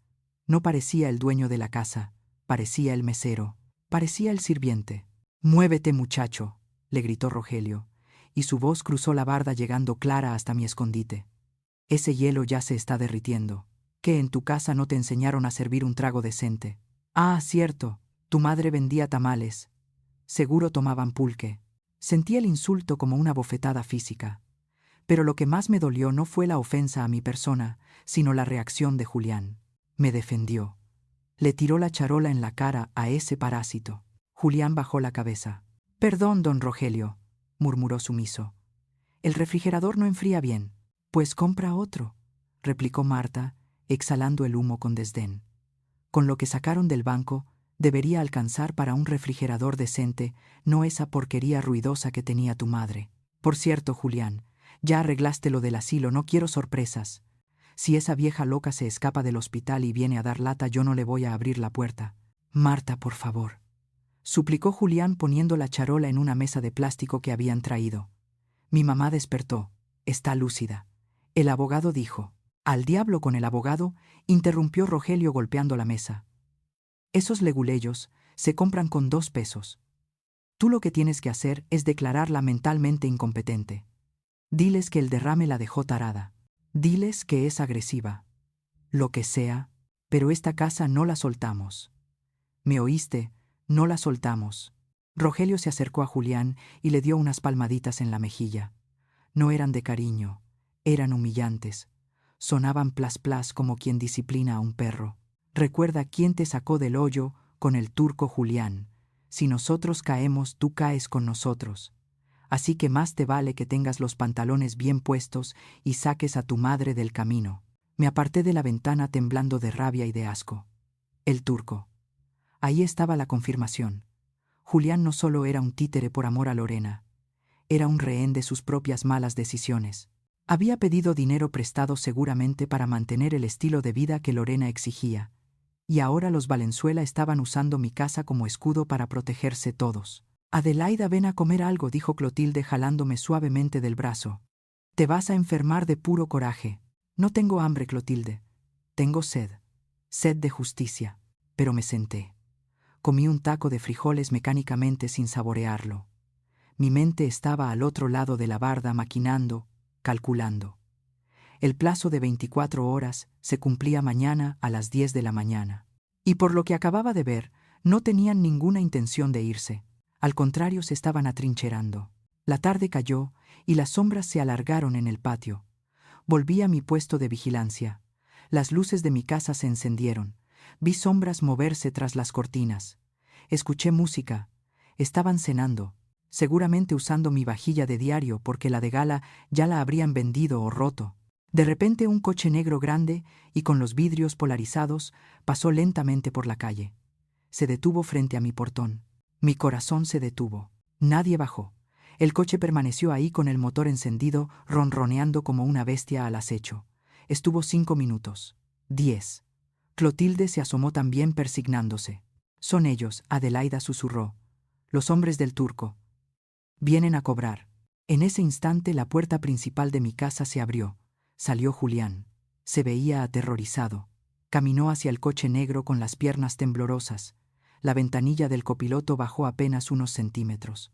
No pude escuchar lo que dijeron, pero vi el lenguaje corporal de mi hijo. Juntó las manos en súplica. Negó con la cabeza. Se llevó las manos al cabello desesperado. Desde el coche, una mano salió y le señaló la casa. Un dedo grueso con un anillo de oro. El dedo apuntó a la fachada, luego a Julián, y finalmente hizo un gesto de cortar el cuello. La ventanilla subió. El coche arrancó chillando llantas, desapareciendo en la oscuridad de la calle empedrada. Julián se quedó ahí parado en la banqueta bajo la luz amarillenta del farol, viéndose más pequeño y solo que nunca. Se recargó en el portón de mi casa y se deslizó hasta quedar sentado en el suelo con la cabeza entre las rodillas. Mi instinto materno, ese maldito instinto que no se muere ni con la traición, gritó dentro de mí. «Corre», me dijo. «Sal y abrázalo. Dile que tú lo arreglas. Vende la casa si es necesario, pero sálvalo de esos hombres que cortan cuellos». Puse una mano en el picaporte de la ventana. Estuve a punto de abrirla, a punto de gritar su nombre, pero me detuve. Miré hacia el patio. Miré el muñón de mi limonero iluminado por la luna. Si lo salvaba ahora, nunca aprendería. Si yo pagaba sus deudas, él seguiría siendo el niño eterno, el títere de los Valenzuela, el hombre que vende a su madre por comodidad. Julián había cavado este pozo. Julián tenía que encontrar la salida o ahogarse tratando. No dije en voz alta, retirando la mano del picaporte. «¿Qué dijiste, nena?», preguntó Clotilde desde el sillón. Dije que no voy a salir. Él se lo buscó. «Eres dura, Adelaida». Soy madre, Clotilde. Y a veces, ser madre significa dejar que se rompan la crisma para que aprendan a caminar. Vi a Julián levantarse, limpiarse las lágrimas o el sudor y entrar de nuevo a la casa. Entró a la boca del lobo, donde su esposa y sus suegros lo esperaban para seguir bebiendo a su salud. La noche fue larga. Dormí a ratos sentada en la silla frente a la ventana, envuelta en una cobija de lana que olía a naftalina. Cada ruido en la calle me hacía saltar. Regresarían los hombres del coche negro, intentarían entrar. A las 3 de la mañana escuché gritos. Eran gritos ahogados provenientes del interior de mi casa. «Es que no entiendes», era la voz de Lorena histérica. «No nos vamos a ir, que venga la policía, que venga tu madre arrastrándose. Yo no voy a vivir en la calle». «Nos van a matar, Lorena», gritaba Julián llorando. «El turco no juega. Necesitamos vender el coche y pagarle al menos los intereses para que nos den tiempo». «El coche no se toca», intervino la voz grave de Rogelio. «El coche está a mi nombre. Si tienes deudas, vende un riñón, muchacho inútil». «Pero mi estilo de vida no se negocia». Se escuchó un golpe seco, como de vidrio rompiéndose contra la pared. Luego silencio. El silencio fue peor que los gritos. Imaginé a Julián sangrando. Imaginé a Lorena mirándolo con asco. Imaginé a Rogelio sirviéndose otro trago. Amaneció. El cielo de la Ciudad de México se tiñó de un gris plomizo, presagiando lluvia. Miré el reloj de pared de Clotilde. Las 8 de la mañana. Faltaban 2 horas para el plazo. Me bañé con agua fría para despertar mis sentidos. Me puse la ropa que Clotilde me prestó, un vestido negro sencillo de luto riguroso. Porque hoy iba a enterrar algo. Iba a enterrar la relación con mi hijo, tal como la conocía. Iba a enterrar mi debilidad. A las 9 llegó el licenciado Méndez. Venía acompañado. Adelaida dijo señalando hacia la calle: «Te presento al oficial Ramírez y a 2 elementos de apoyo. Traemos la orden judicial preventiva y traemos un cerrajero». Miré a los policías. Se veían serios profesionales. No eran matones como los del Turco, pero llevaban armas. «¿Están empacando?», preguntó Méndez mirando hacia la casa. Negué con la cabeza. «No. Están atrincherados. Cambiaron las chapas ayer en la noche. Vi al cerrajero irse a las 11. Creen que no voy a atreverme a sacarlos por la fuerza. Creen que el escándalo me va a detener. Pues se equivocan», dijo Méndez ajustándose la corbata. «¿Estás lista?». Respiré profundo. Miré a Clotilde que me sostenía la mano. «Estoy lista. Vamos a recuperar mi casa». Salimos a la calle. El aire estaba cargado de electricidad. Caminé los 10 metros que separaban la puerta de Clotilde de mi portón. Mis piernas temblaban, pero mi paso era firme. Me detuve frente a la madera barnizada que yo misma había lijado hace años. Toqué el timbre. Una vez, larga y sostenida, nadie abrió. Toqué de nuevo. «Abran», grité, y mi voz resonó en toda la cuadra, haciendo que los vecinos se asomaran a sus ventanas. «Soy Adelaida Rocha. ¿Abran o tiramos la puerta?». Escuché pasos apresurados al otro lado. Luego la voz de Lorena burlona y desafiante a través del interfón. «Váyase, señora. Aquí no vive nadie con ese nombre. Esta es propiedad privada. Si no se va, voy a llamar a la policía». Miré al oficial Ramírez y asentí. «Adelante, oficial», dije sintiendo cómo se me rompía el corazón, pero se me endurecía el alma. «Tienen invasores en mi propiedad. Procedan». El cerrajero encendió el taladro. El sonido metálico perforando la cerradura fue el inicio del fin. La tormenta había estallado. Y yo estaba parada justo en el ojo del huracán sin paraguas pero con la frente en alto. El sonido del taladro perforando la cerradura fue agudo, metálico, violento. Duró apenas unos segundos, pero para mí fue como si estuvieran taladrando mis propios tímpanos. Luego hubo un clac seco. El cerrajero empujó la puerta de madera maciza, esa puerta que Roberto y yo habíamos barnizado juntos hacía 30 años, y se abrió con un gemido de bisagras oxidadas. El aire que salió de la casa me golpeó en la cara. No olía a mi hogar. No olía a café de olla, ni a cera, ni a las flores que yo solía poner en la entrada. Olía a cigarro rancio, a licor derramado y a perfume barato. Olía a invasión. Olía a la suciedad de almas que no tienen dueño. El oficial Ramírez desenfundó su macana, no la pistola, y entró primero. «Policía», gritó. «Nadie se mueva». Yo entré detrás de él con el licenciado Méndez a mi lado y doña Clotilde cubriendo la retaguardia desde la banqueta rezando el rosario. Mis pies cruzaron el umbral y sentí que el suelo ardía. Lo que vi me detuvo en seco. Mi sala, mi sagrada sala. Habían pintado las paredes. Ese color crema cálido que me había costado tanto elegir ahora estaba cubierto por un blanco clínico frío impersonal. Minimalista le dicen ahora. Yo le digo vacío. Mis cuadros de paisajes y mis fotos familiares habían desaparecido. En su lugar había espejos. Espejos grandes vulgares, con marcos dorados de plástico reflejando la vanidad de quienes ahora habitaban ahí.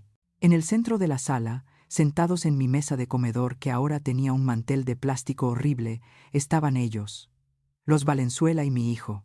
Se habían quedado congelados con la cuchara a medio camino. Estaban desayunando huevos con chorizo. Mis huevos, mi chorizo, cocinados en mi estufa. Rogelio Valenzuela fue el primero en reaccionar. Estaba sentado en la cabecera. En mi cabecera. Llevaba puesta una bata de seda color vino. Mi corazón dio un vuelco doloroso al reconocerla, era la bata de Roberto. La que yo guardaba en el baúl de cedro con bolitas de naftalina, la que solo sacaba para abrazarla cuando extrañaba su olor. Ese cerdo la tenía puesta. La tela fina se estiraba sobre su barriga prominente manchada de salsa. «¡Pero qué demonios!», rugió Rogelio poniéndose de pie y tirando la silla. «Esto es allanamiento de morada. Llamen al 911. Julián, saca a esta gente». Julián no se movió. Se quedó sentado pálido como la cera mirando al oficial de policía y luego a mí. Sus ojos eran los de un animal acorralado que sabe que el cazador ha llegado. Di un paso adelante. El sonido de mi bastón que Méndez me había prestado para darme soporte resonó en el silencio tenso. «Buenos días, familia», dije. Mi voz no tembló. Salió profunda, cargada de 6 meses de silencio. Veo que se pusieron cómodos. Lorena se levantó de un salto. Llevaba una mascarilla facial puesta y tubos en la cabeza. Se veía ridícula, pero su veneno estaba intacto. «Usted», chilló señalándome con un dedo acusador. «¡Vieja loca! ¿Cómo se atreve a entrar así? Julián, haz algo. Tu madre trajo matones». «Corrección, señora», intervino el licenciado Méndez, dando un paso al frente y extendiendo un documento oficial. Trajo a la ley. Esta es una orden de desalojo inmediato por ocupación ilegal, fraude y abuso de confianza. Tienen 30 minutos para sacar sus pertenencias personales y largarse. 30 minutos. Marta, la madre de Lorena, soltó una risa nerviosa, encendiendo un cigarro con manos temblorosas. «Están delirando. Nosotros tenemos un contrato. Julián nos firmó un comodato por 2 años. Tenemos derechos». «El contrato es nulo», respondió Méndez, implacable. «Fue firmado con un poder notarial revocado y basado en una firma falsificada. Y si no quieren que procedamos con la orden de arresto contra su yerno aquí presente, les sugiero que empiecen a caminar hacia la salida». Rogelio se puso rojo de ira. Caminó hacia mí invadiendo mi espacio personal. Olía a alcohol viejo y a sudor agrio. Intentó intimidarme usando su altura para hacerme sentir pequeña. «Mire, señora Tlapanco», dijo escupiendo las palabras, «usted no sabe con quién se está metiendo. Yo tengo influencias. Puedo hacer que la encierren en el manicomio de donde se escapó con una sola llamada. Esta casa es nuestra. Nos la ganamos. La cuidamos mientras usted babeaba en una almohada. Debería darnos las gracias en lugar de traernos policías». Me sostuvo la mirada. Esperaba que yo bajara los ojos. Esperaba a la viuda sumisa, a la tamalera humilde. Pero esa mujer había muerto en la cama 304. Levanté la mano y con un movimiento rápido que nadie vio venir, le arranqué la bata de seda. Los botones saltaron por el aire. Rogelio se quedó en camiseta interior de tirantes expuesto ridículo. «¡Quítese la ropa de mi esposo!», grité.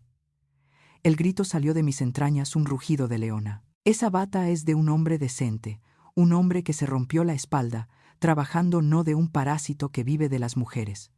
No se atreva a ensuciar su memoria con su piel de puerco». Rogelio retrocedió cubriéndose el pecho sorprendido por mi ferocidad.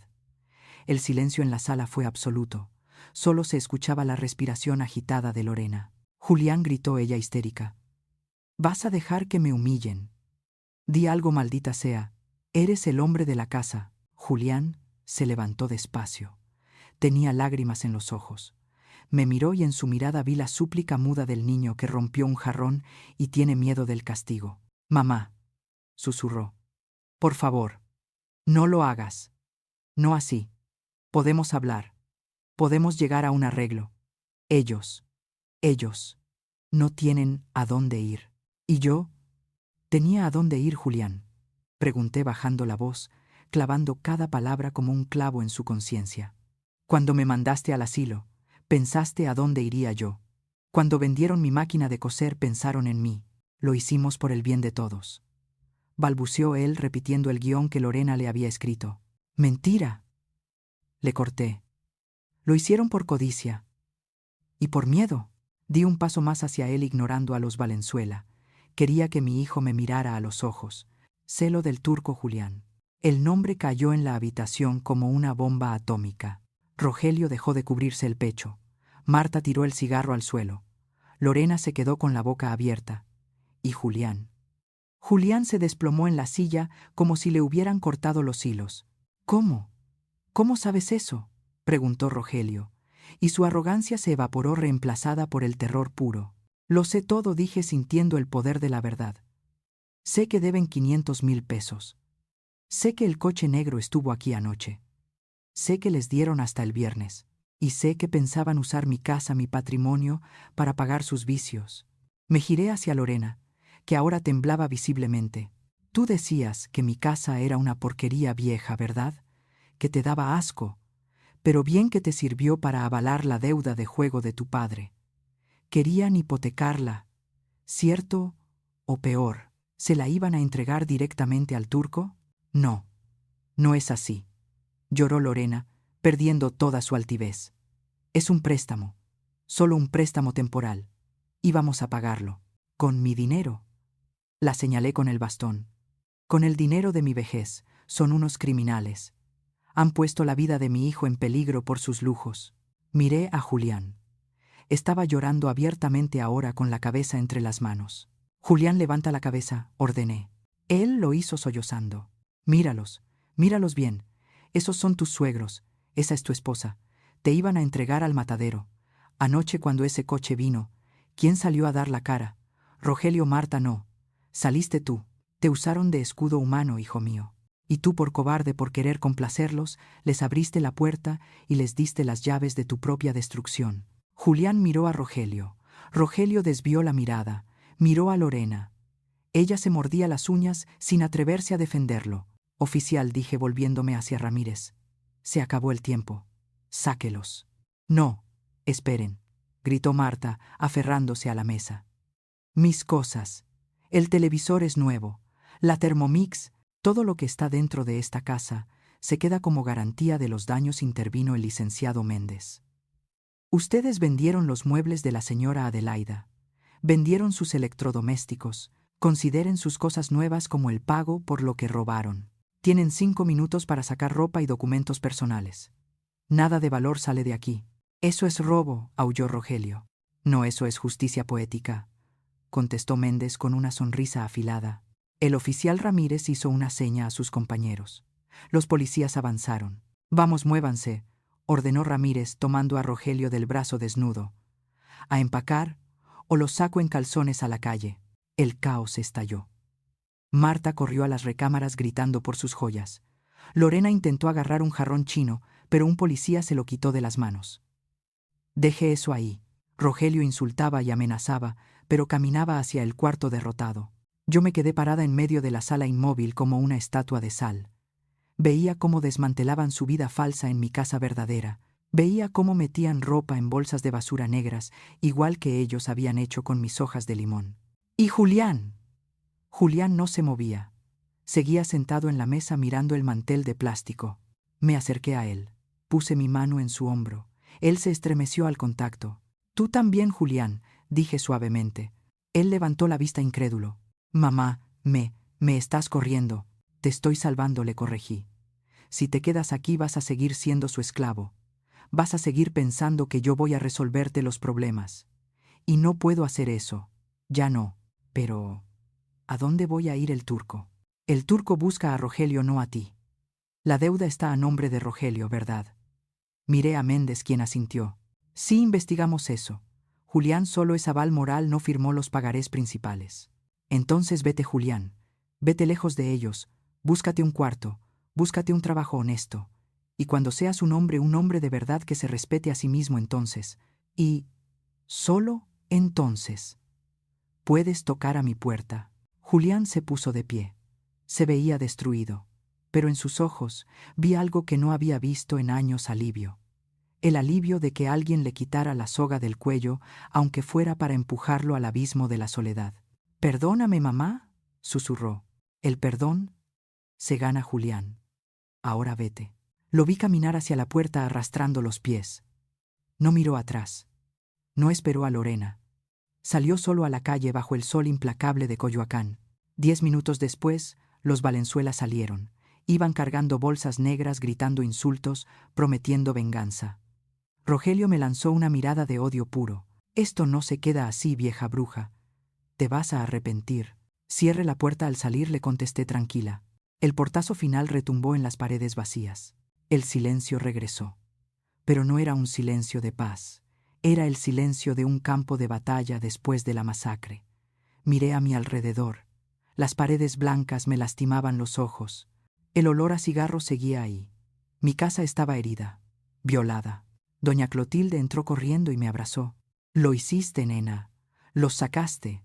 Sí, los había sacado. Había ganado. Pero mientras miraba la silla vacía, donde mi hijo había estado llorando minutos antes, sentí un frío terrible. Había recuperado mi casa, sí, pero había perdido a mi familia. La victoria tenía un sabor amargo como a limón podrido. Me dejé caer en el sofá de piel que no era mío. Y por primera vez desde que desperté del coma me permití llorar. No de rabia, de duelo, porque la Adelaida madre había muerto hoy para que la Adelaida mujer pudiera sobrevivir. La primera noche sola en mi casa recuperada no fue una victoria, fue un velorio. Dormí, si a eso se le puede llamar dormir, en el sofá de piel que los Valenzuela habían comprado con mi dinero, porque me negué rotundamente a acostarme en mi propia cama. Esa cama había sido mancillada. Marta y Rogelio habían dormido ahí. Sus cuerpos ajenos, sus sudores de gente tramposa, habían impregnado mi colchón. Sentía que si me acostaba en esas sábanas, se me pegarían sus pecados como una sarna invisible. Amanecí con el cuerpo roto, pero con la mente clara. El silencio de la casa era absoluto, sepulcral. Ya no había música de jazz pretenciosa, ni gritos histéricos, ni el tintineo de copas de whisky.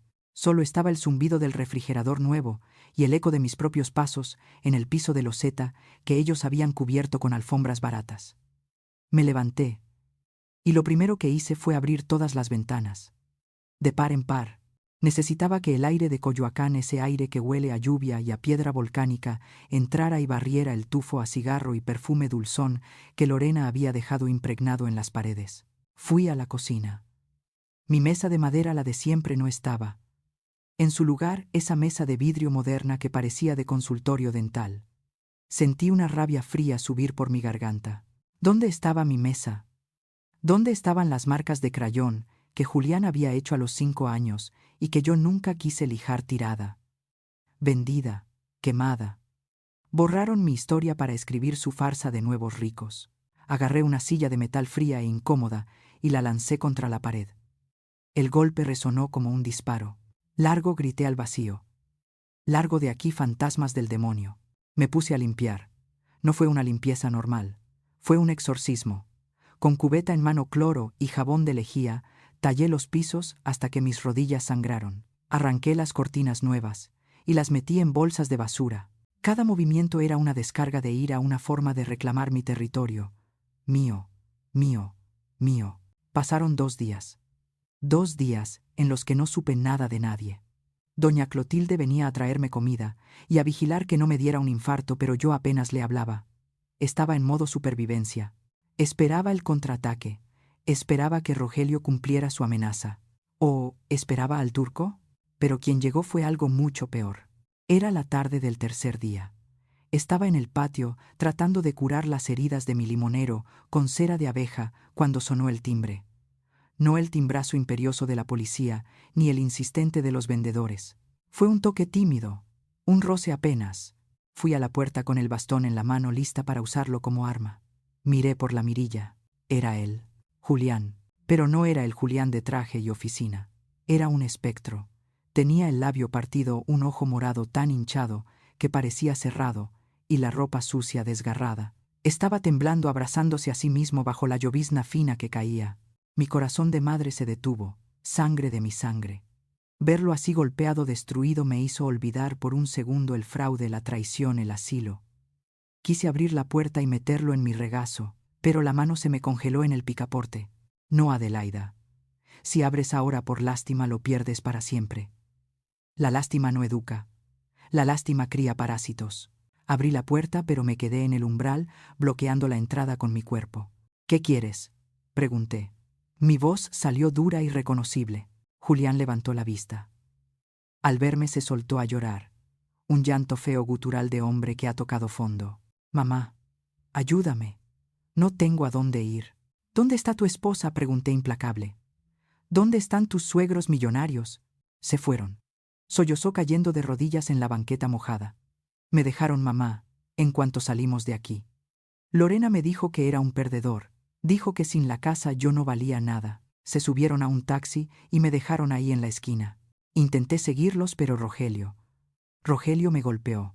Se tocó el ojo morado. Me dijo que si los buscaba me echaba al turco encima. Que la deuda ahora era mi problema porque yo los había traicionado. Mamá, tengo hambre. He dormido en el parque 2 noches. Me robaron la cartera. Por favor, déjame pasar. Ahí estaba la verdad desnuda. El amor de su vida, la mujer por la que me había vendido, lo había desechado como a una envoltura vacía en cuanto se acabó el dinero. Era patético. Y era doloroso. Pero más doloroso era ver que él seguía buscando mi falda para esconderse. Levántate, ordené. Mamá, que te levantes, grité. Un tlapanco no se arrastra. Levántate y mírame a los ojos. Julián se puso de pie tambaleándose. Pasa, dije haciéndome a un lado. Pero no te vas a quedar. Vamos a hablar, y esta será la conversación más importante de tu vida. Entró, miró la casa vacía, las paredes blancas, las bolsas de basura con las cosas de Lorena. Se sentó en la silla de metal de la cocina encogido. Le serví un vaso de agua y le puse un plato de frijoles fríos. Comió como un animal hambriento, manchándose la camisa rota. Lo observé en silencio, sintiendo cómo se me rompía el alma y se me endurecía el carácter al mismo tiempo. El desenlace está cerca, y la verdad duele, pero es necesaria. Quédate conmigo hasta el final para entenderlo todo. Antes de revelar el próximo secreto, suscríbete y deja tu like. Quiero saber tu opinión. ¿Estás de acuerdo con las decisiones que ha tomado Adelaida hasta ahora o crees que Julián merece otra oportunidad sin condiciones? Cuando terminó de comer, limpió el plato con el dedo. Me miró, esperando el perdón. Esperando el pobrecito mi hijo. Llamé al licenciado Méndez, dije. Julián palideció bajo los moretones. ¿Para qué me vas a demandar, mamá? Ya no tengo nada. Lorena se llevó todo. No te voy a demandar, Julián. Te voy a dar a elegir. Saqué 2 sobres amarillos que Méndez me había dejado preparados la tarde anterior. Los puse sobre la mesa de vidrio. En este sobre señalé: el de la izquierda está la denuncia penal por fraude, falsificación de documentos, abuso de confianza y tentativa de despojo. Ya está redactada. Solo falta mi firma y el sello de recibido del Ministerio Público. Méndez tiene los videos del banco. Tiene el testimonio de Toñita. Tiene la prueba pericial de que yo estaba incapacitada cuando firmaste. Si presento esto, Julián, te vas a la cárcel. Mínimo 5 años. Sin derecho a fianza por el monto y la agravante de parentesco. Julián empezó a temblar. Sus manos se aferraban al borde de la mesa. Mamá, soy tu hijo. No me harías eso. Tú me ibas a meter en un asilo para morirme sola, Julián. Tú me robaste. No me hables de lo que una madre hace o no hace. Háblame de justicia. Se quedó callado, bajando la cabeza. Y en este otro sobre señalé: el de la derecha hay un acuerdo, una salida. Los ojos de Julián brillaron con una chispa de esperanza. ¿Qué dice? Es un documento notarial, una renuncia irrevocable. Si lo firmas, aceptas que renuncias a cualquier derecho presente o futuro sobre esta casa, sobre mi dinero y sobre cualquier herencia. Aceptas que ya recibiste tu parte en vida, esos 500,000 pesos que le diste a tus suegros y el coche que ellos tienen. Y aceptas algo más: el destierro. Destierro. Julián me miró confundido. Tienes que irte de la Ciudad de México, Julián. Mientras estés aquí, el turco te va a buscar. Y mientras estés aquí, vas a seguir intentando volver a mí o a Lorena. Eres débil. Necesitas alejarte. Tengo una prima en Veracruz, en un pueblo cafetalero. Ella necesita manos para la cosecha. Te vas a ir allá. Vas a trabajar la tierra. Vas a sudar. Vas a ganarte el pan con tus manos, no con firmas falsas. ¿A Veracruz? De peón. Julián parecía ofendido a pesar de su miseria. Mamá, soy contador. Tengo un título. Tu título no te sirvió para ser un hombre decente. Tu título te sirvió para maquillar fraudes. Allá nadie sabe quién eres. Allá no eres el licenciado fracasado ni el esposo cornudo.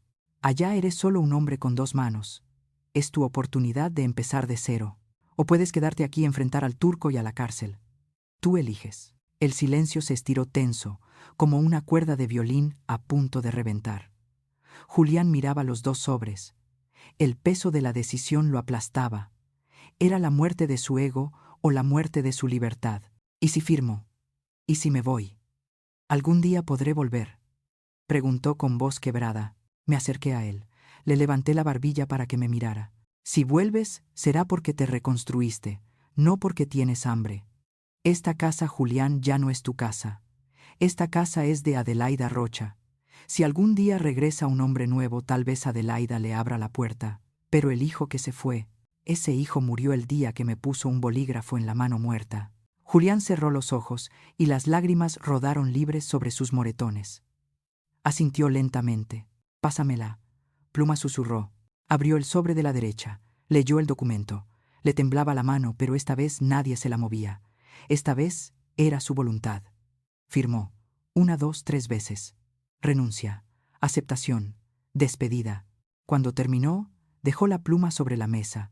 Se veía más ligero, pero también más vacío. Vete a bañar, le dije suavizando el tono por primera vez.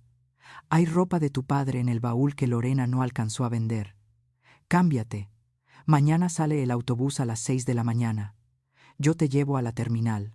Gracias, mamá. No me des las gracias. Da gracias a que tu padre no está vivo para verte así. Julián se levantó y caminó hacia el baño. Lo vi alejarse, arrastrando los pies, pero ya no era el niño mimado. Era un hombre roto que empezaba a recoger sus pedazos. Me quedé sola en la cocina. Guardé el documento firmado en el sobre. Era el papel más triste que había tenido en mis manos, más triste que el acta de defunción de Roberto. Había desheredado a mi único hijo, lo había echado de su hogar.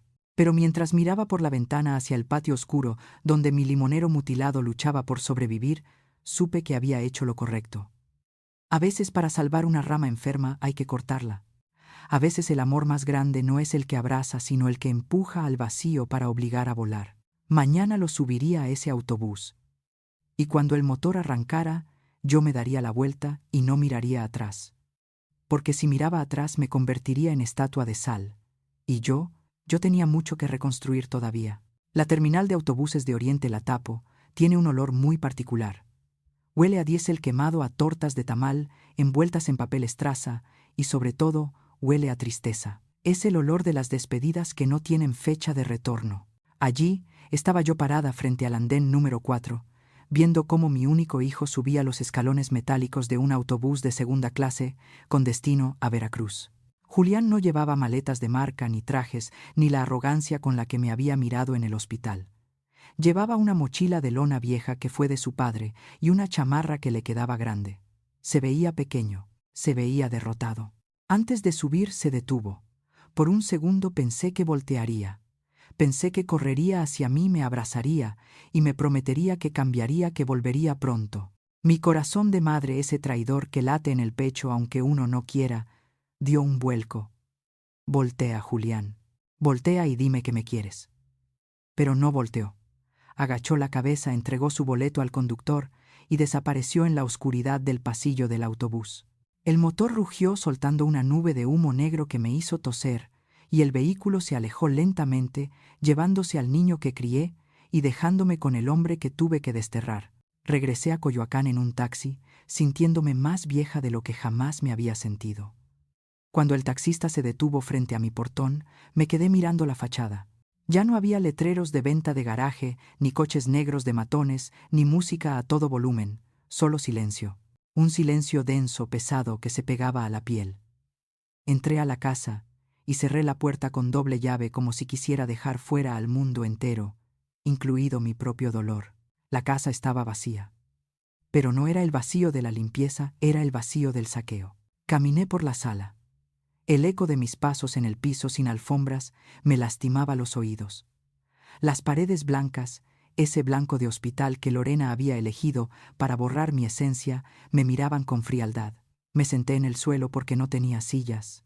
Me senté en el mismo lugar donde Julián había aprendido a gatear, donde Roberto había puesto el árbol de Navidad tantos años, y sentí que la soledad me aplastaba. ¿Y ahora qué, Adelaida?, me pregunté en voz alta. Mi voz rebotó en las paredes desnudas. Ganaste, recuperaste la casa. ¿Y de qué te sirve si no tienes con quién compartirla? La duda, esa serpiente venenosa, empezó a subir por mi garganta. Fui demasiado dura. Debí perdonarlo.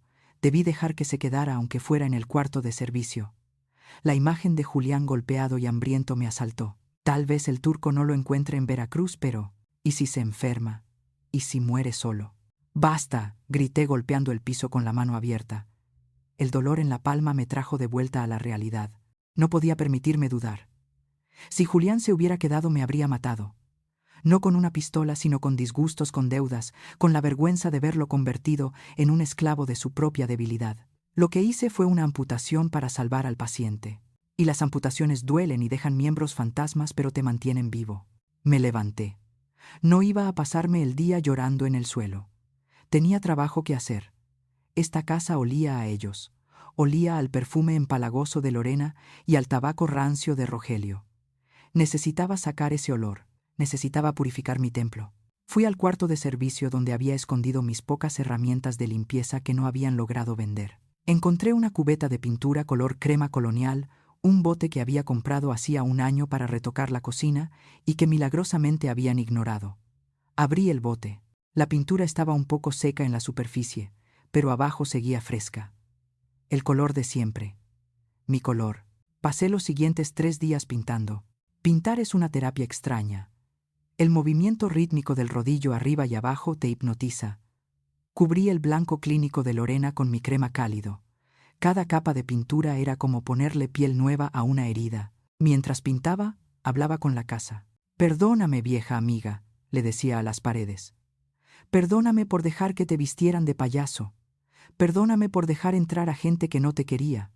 Pero ya se fueron. Ya se fueron y no van a volver». Dormía poco y comía menos. Solo paraba cuando el dolor de espalda era insoportable. Al tercer día la sala y el comedor habían recuperado su color. Ya no se sentía como una clínica dental. Se sentía, aunque vacía, un poco más cálida. Un poco más mía. Fue entonces cuando doña Clotilde tocó a la puerta. No la había visto desde el día del desalojo. Entró trayendo una olla de arroz con leche y una cara que mezclaba preocupación y esa chispa inconfundible del que trae noticias jugosas.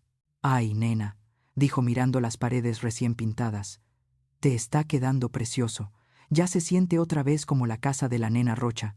Pero mírate tú, estás en los huesos, mujer. Siéntate, cómete esto». Nos sentamos en el escalón que daba al patio porque todavía no tenía mesa. Comí el arroz con leche con avidez. Sabía a gloria, a infancia, a lealtad. «¿Supiste algo?», pregunté sin mirar a Clotilde con la vista fija en mi limonero mutilado. «Supe todo, Adelaida». Clotilde bajó la voz como si las paredes oyeran. La chismosa de la panadería tiene una sobrina que vive en la colonia Doctores, en una vecindad de esas feas por donde están los talleres mecánicos. Ahí están, Adelaida. Los Valenzuela y la Lorena. Sentí una punzada de satisfacción oscura, pero también de curiosidad morbosa. «¿Cómo están, Ver?» «Mal, nena. Muy mal». Dice la sobrina que rentaron un cuarto, uno solo para los 3. Imagínate. Rogelio, el gran señor de Coyoacán, durmiendo en un catre con su mujer y su hija. Y lo peor no es eso. ¿Qué es lo peor? El turco los encontró. Me quedé helada. La cuchara se detuvo a medio camino de mi boca. ¿Los mató? No. Dicen que el turco no mata si puede cobrar aunque sea a goteo. Les quitó todo lo que traían. Las joyas de Marta, los relojes de Rogelio, hasta la ropa de marca de Lorena. Los dejó en la calle literalmente. Ahora Rogelio está trabajando para él. Trabajando. Rogelio Valenzuela no había trabajado un día en su vida. Sí. Lo pusieron de viene en un estacionamiento que controla la mafia por allá. Imagínatelo, Adelaida, con su barriga y sus ínfulas de grandeza cuidando coches por propinas para pagar los intereses de una deuda que nunca va a terminar. Y Marta está vendiendo tamales ajenos en la esquina. Solté una carcajada. Fue una risa seca áspera que me raspó la garganta. Marta Valenzuela, la mujer que se limpiaba la silla antes de sentarse en mi casa, la que dijo que mi comida era pesada, ahora vendía tamales en la calle. ¿Y Lorena?, pregunté, sintiendo que el nombre me quemaba la lengua. Esa es la que peor la lleva. Está trabajando en una estética de barrio, lavando cabezas y barriendo pelos. Pero dicen que está furiosa, que maldice tu nombre y el de Julián a cada rato. Dice que ustedes le arruinaron la vida. Ella se la arruinó sola, dije sintiendo que un peso enorme se levantaba de mis hombros. Ellos eligieron la avaricia. Ellos eligieron la apariencia sobre la esencia. Ahora tienen lo que sembraron. ¿No te da lástima, Adelaida?, preguntó Clotilde mirándome con sus ojos viejos y sabios. Lo pensé un momento. Visualicé a Rogelio humillado, a Marta sucia de masa, a Lorena barriendo cabellos ajenos. No, Clotilde. No es lástima. Es equilibrio. El universo se está reacomodando. Si yo hubiera dejado que se quedaran, ellos estarían bebiendo champán aquí y yo estaría muriéndome en un asilo babeando y olvidada. Ellos no tuvieron lástima de mí.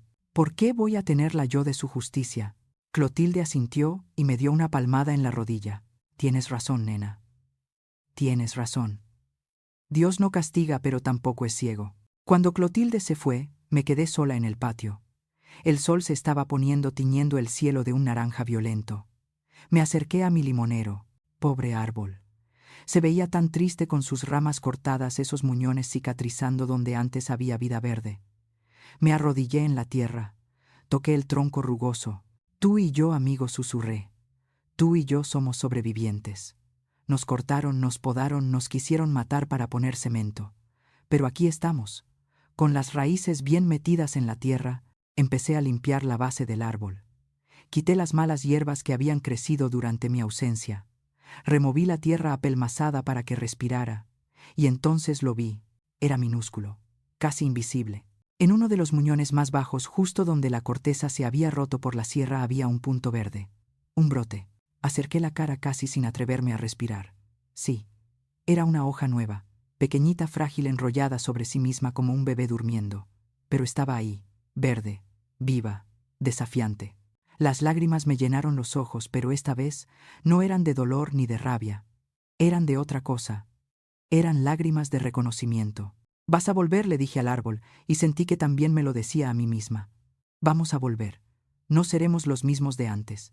Tal vez no demos tanta sombra, tal vez tengamos cicatrices feas en la corteza. Pero vamos a dar limones otra vez. Y van a ser los limones más ácidos y fuertes de todo Coyoacán. Me levanté sacudiéndome la tierra de las rodillas. Entré a la casa. Ya no se sentía vacía, se sentía limpia, se sentía en paz. Fui a la cocina y saqué mi vieja cafetera de peltre, la que tenía abolladuras de años de uso, esa que había rescatado de la basura donde Lorena la había tirado. Puse agua a hervir. El sonido del agua gorgoteando fue la mejor música que había escuchado en meses. Me serví una taza de café negro fuerte sin azúcar. Me senté en el suelo de la sala recién pintada mirando cómo la luz de la tarde entraba por las ventanas abiertas. Estaba sola. Sí. No tenía hijo. No tenía marido. No tenía muebles finos. Pero tenía mi dignidad. Tenía mi casa. Tenía mi árbol rebrotando. Y tenía una taza de café caliente entre las manos. La soledad, descubrí en ese momento, no es lo mismo que el desamparo. La soledad puede ser un palacio, si tú eres la reina que lo habita. Y yo era Adelaida Rocha, la reina de mi propia vida, y nadie nunca más me iba a quitar la corona. Bebí un sorbo. El café me quemó la lengua, pero me calentó el alma. Mañana iría al mercado, compraría flores, compraría fruta, y tal vez empezaría a averiguar cuánto cuesta una mesa nueva. Una mesa redonda para mí sola, pero donde quepan mis amigas. Han pasado 12 meses. Un año completo desde que la tormenta arrancó las ramas de mi vida y amenazó con dejarme sin raíces. Hoy Coyoacán huele a tierra mojada y a azahar, esa flor blanca y pequeña que anuncia que la vida terca y maravillosa siempre encuentra la manera de volver. Estoy sentada en mi patio en una silla de mimbre nueva que me compré con mis propias ganancias de los tamales. Sí volví a vender. No por necesidad, porque gracias a Dios y al licenciado Méndez recuperé mis ahorros, sino por gusto. Porque me gusta ver a la gente, me gusta que me digan: Doña Adelaida, su mole está para chuparse los dedos, y no, pobre vieja, ya se le fue el avión, como decían aquellos buitres que infestaron mi casa. Miro mi limonero. Ya no es el esqueleto triste que dejaron los Valenzuela. Ha crecido. Sus ramas nuevas son fuertes, de un verde intenso brillante. Las cicatrices de la poda brutal siguen ahí en el tronco como nudos duros y oscuros que cuentan la historia de su dolor. Pero de esas cicatrices han brotado las ramas más cargadas. Hoy por primera vez en un año corté un limón. Uno solo, grande, amarillo, perfecto. Lo tengo aquí en mi mano. Y su aroma cítrico es el perfume de mi victoria. A veces, cuando el viento sopla fuerte por las noches, todavía creo escuchar los gritos de Lorena o la risa borracha de Rogelio. Pero son fantasmas. Doña Clotilde, que sigue siendo mi radio informativa oficial del barrio, me trajo las últimas noticias la semana pasada. Noticias que no me alegraron, porque una no debe alegrarse del mal ajeno, pero que me confirmaron que la justicia divina tiene una puntería perfecta. Rogelio Valenzuela sufrió un infarto hace 2 meses. No se murió, que hubiera sido su descanso, sino que quedó medio paralizado. Ahora vive en un cuartucho en Iztapalapa y adivinen quién lo cuida. Marta, la gran señora que no tocaba mis muebles por miedo a ensuciarse ahora, cambia pañales de adulto y lava sábanas ajenas para comer. Y Lorena, la dulce nuera que quería meterme en un asilo. Lorena se fue al norte con un hombre que conoció en una cantina, abandonando a sus padres a su suerte. Dicen que el hombre es un malviviente que la trata a patadas. Cría cuervos y te sacarán los ojos, reza el dicho. Lorena crió ambición y cosechó desprecio. Yo no les deseo mal. Ya no. El odio es un veneno que uno se toma esperando que el otro se muera. Y yo decidí dejar de tomar veneno el día que pinté mi casa de color crema. Ellos son el pasado. Una lección dolorosa que me enseñó que la sangre no siempre es lealtad y que una casa no es un hogar si dejas que te pierdan el respeto dentro de ella. El timbre de la puerta suena. Es un sonido suave, respetuoso. Me levanto despacio. Mis rodillas ya no duelen tanto, tal vez porque ya no cargo el peso de la culpa. Camino hacia el portón de madera ese que ahora brilla con barniz nuevo. Abro, y ahí está. No es el muchacho pálido y de manos suaves que se fue hace 1 año. El hombre que está frente a mí tiene la piel quemada por el sol de Veracruz. Tiene los hombros más anchos, la espalda recta. Lleva una camisa de algodón sencilla, limpia, pero gastada, y en las manos tiene callos. Callos de verdad. De machete de tierra, de cargar costales de café. Es Julián. Pero al mismo tiempo no lo es. Hola, mamá, dice. Su voz es más grave, más pausada. No intenta entrar. Se queda en la banqueta esperando invitación. Esa simple pausa, ese respeto al umbral, me dice más que 1000 cartas de disculpa. Hola, Julián, respondo mirándolo a los ojos. Ya no veo el miedo evasivo del niño que falsificó mi firma. Veo vergüenza, sí, pero también veo una extraña calma. Te ves diferente. La cosecha de café es dura, sonríe, y es una sonrisa tímida, sin la arrogancia de antes, pero limpia la cabeza. Puedo pasar. Solo un momento. Traje algo. Me hago a un lado. Julián entra. Camina por el pasillo hacia el patio. Se detiene al ver el limonero. Se acerca y toca una de las ramas nuevas con sus dedos ásperos. Creció, susurra con un nudo en la garganta. Pensé que se iba a secar. Pensé que lo habíamos matado. Las raíces profundas aguantan mucho, Julián, le digo acercándome. Pero necesitan cuidado. No se pueden descuidar ni dejar que cualquiera les meta mano. Él asiente, entendiendo la metáfora. Se da la vuelta y saca de su mochila una bolsa de papel estraza. Te traje café. Del que coseché yo mismo. Lo tosté ayer. No es gran cosa. No es champán, como el que le gustaba a Rogelio. Pero es honesto. Tomo la bolsa. Huele delicioso. Huele a esfuerzo. Huele a redención. Vamos a probarlo, le digo. Siéntate. Preparo el café en la vieja cafetera de peltre. Nos sentamos en el patio bajo la sombra renacida del árbol. El silencio entre nosotros no es incómodo, pero está cargado de todo lo que no se dice. Julián bebe un sorbo. Cierra los ojos. Mamá. Empieza dejando la taza en la mesa. He tenido mucho tiempo para pensar allá en el cafetal. 12 horas diarias bajo el sol te dan mucho tiempo para repasar tu vida. ¿Y qué pensaste, Julián? Pensé en que fui un cobarde. Un imbécil. Pensé que te cambié por unos espejitos de colores, por sentirme aceptado por gente que en realidad me despreciaba. Me mira y veo lágrimas en sus ojos, pero no las deja caer. Sé que perdí mi herencia. Sé que esta casa ya no es mía. Y está bien. De verdad está bien. Porque me di cuenta de que no me merecía nada de lo que me diste. No te lo merecías, confirmo dura pero sincera. El amor de madre es gratuito, Julián, pero la herencia es el trabajo de una vida. Y tú intentaste robármela antes de que mi cuerpo se enfriara. Eso deja una cicatriz que no se borra con 1 kilo de café. Lo sé. Julián baja la cabeza mirando sus manos callosas. No vine a pedirte que cambies el testamento. No vine a pedirte dinero. Vine a pedirte que me dejes venir a visitarte de vez en cuando. No como hijo pródigo, sino como alguien que quiere conocerte de nuevo. No a la mamá proveedora, sino a Adelaida. a la mujer que tuvo el valor de echarme a la calle para salvarme. Lo miro. Veo las arrugas nuevas alrededor de sus ojos. Veo al hombre que por fin a los 35 años ha dejado de ser un niño. Veracruz le quitó lo suave, pero le dio lo sólido. El testamento no va a cambiar, Julián, le aclaro, implacable. Esta casa será para la fundación de ancianos cuando yo muera. Eso está firmado y sellado. Me parece justo, dice él, y por primera vez le creo. No hay resentimiento en su voz. Pero tomo un sorbo de su café. Está fuerte, amargo. Bueno, puedes venir los domingos. Si traes pan dulce y te comportas como un hombre decente, esta puerta no está cerrada con candado. Solo tiene pasador. Julián sonríe. Es una sonrisa verdadera de alivio inmenso. Gracias, mamá. Gracias. Se queda una hora más. Me cuenta que rentó un cuarto pequeño cerca de la estación de autobuses, que consiguió trabajo en una bodega de la central de abastos cargando cajas.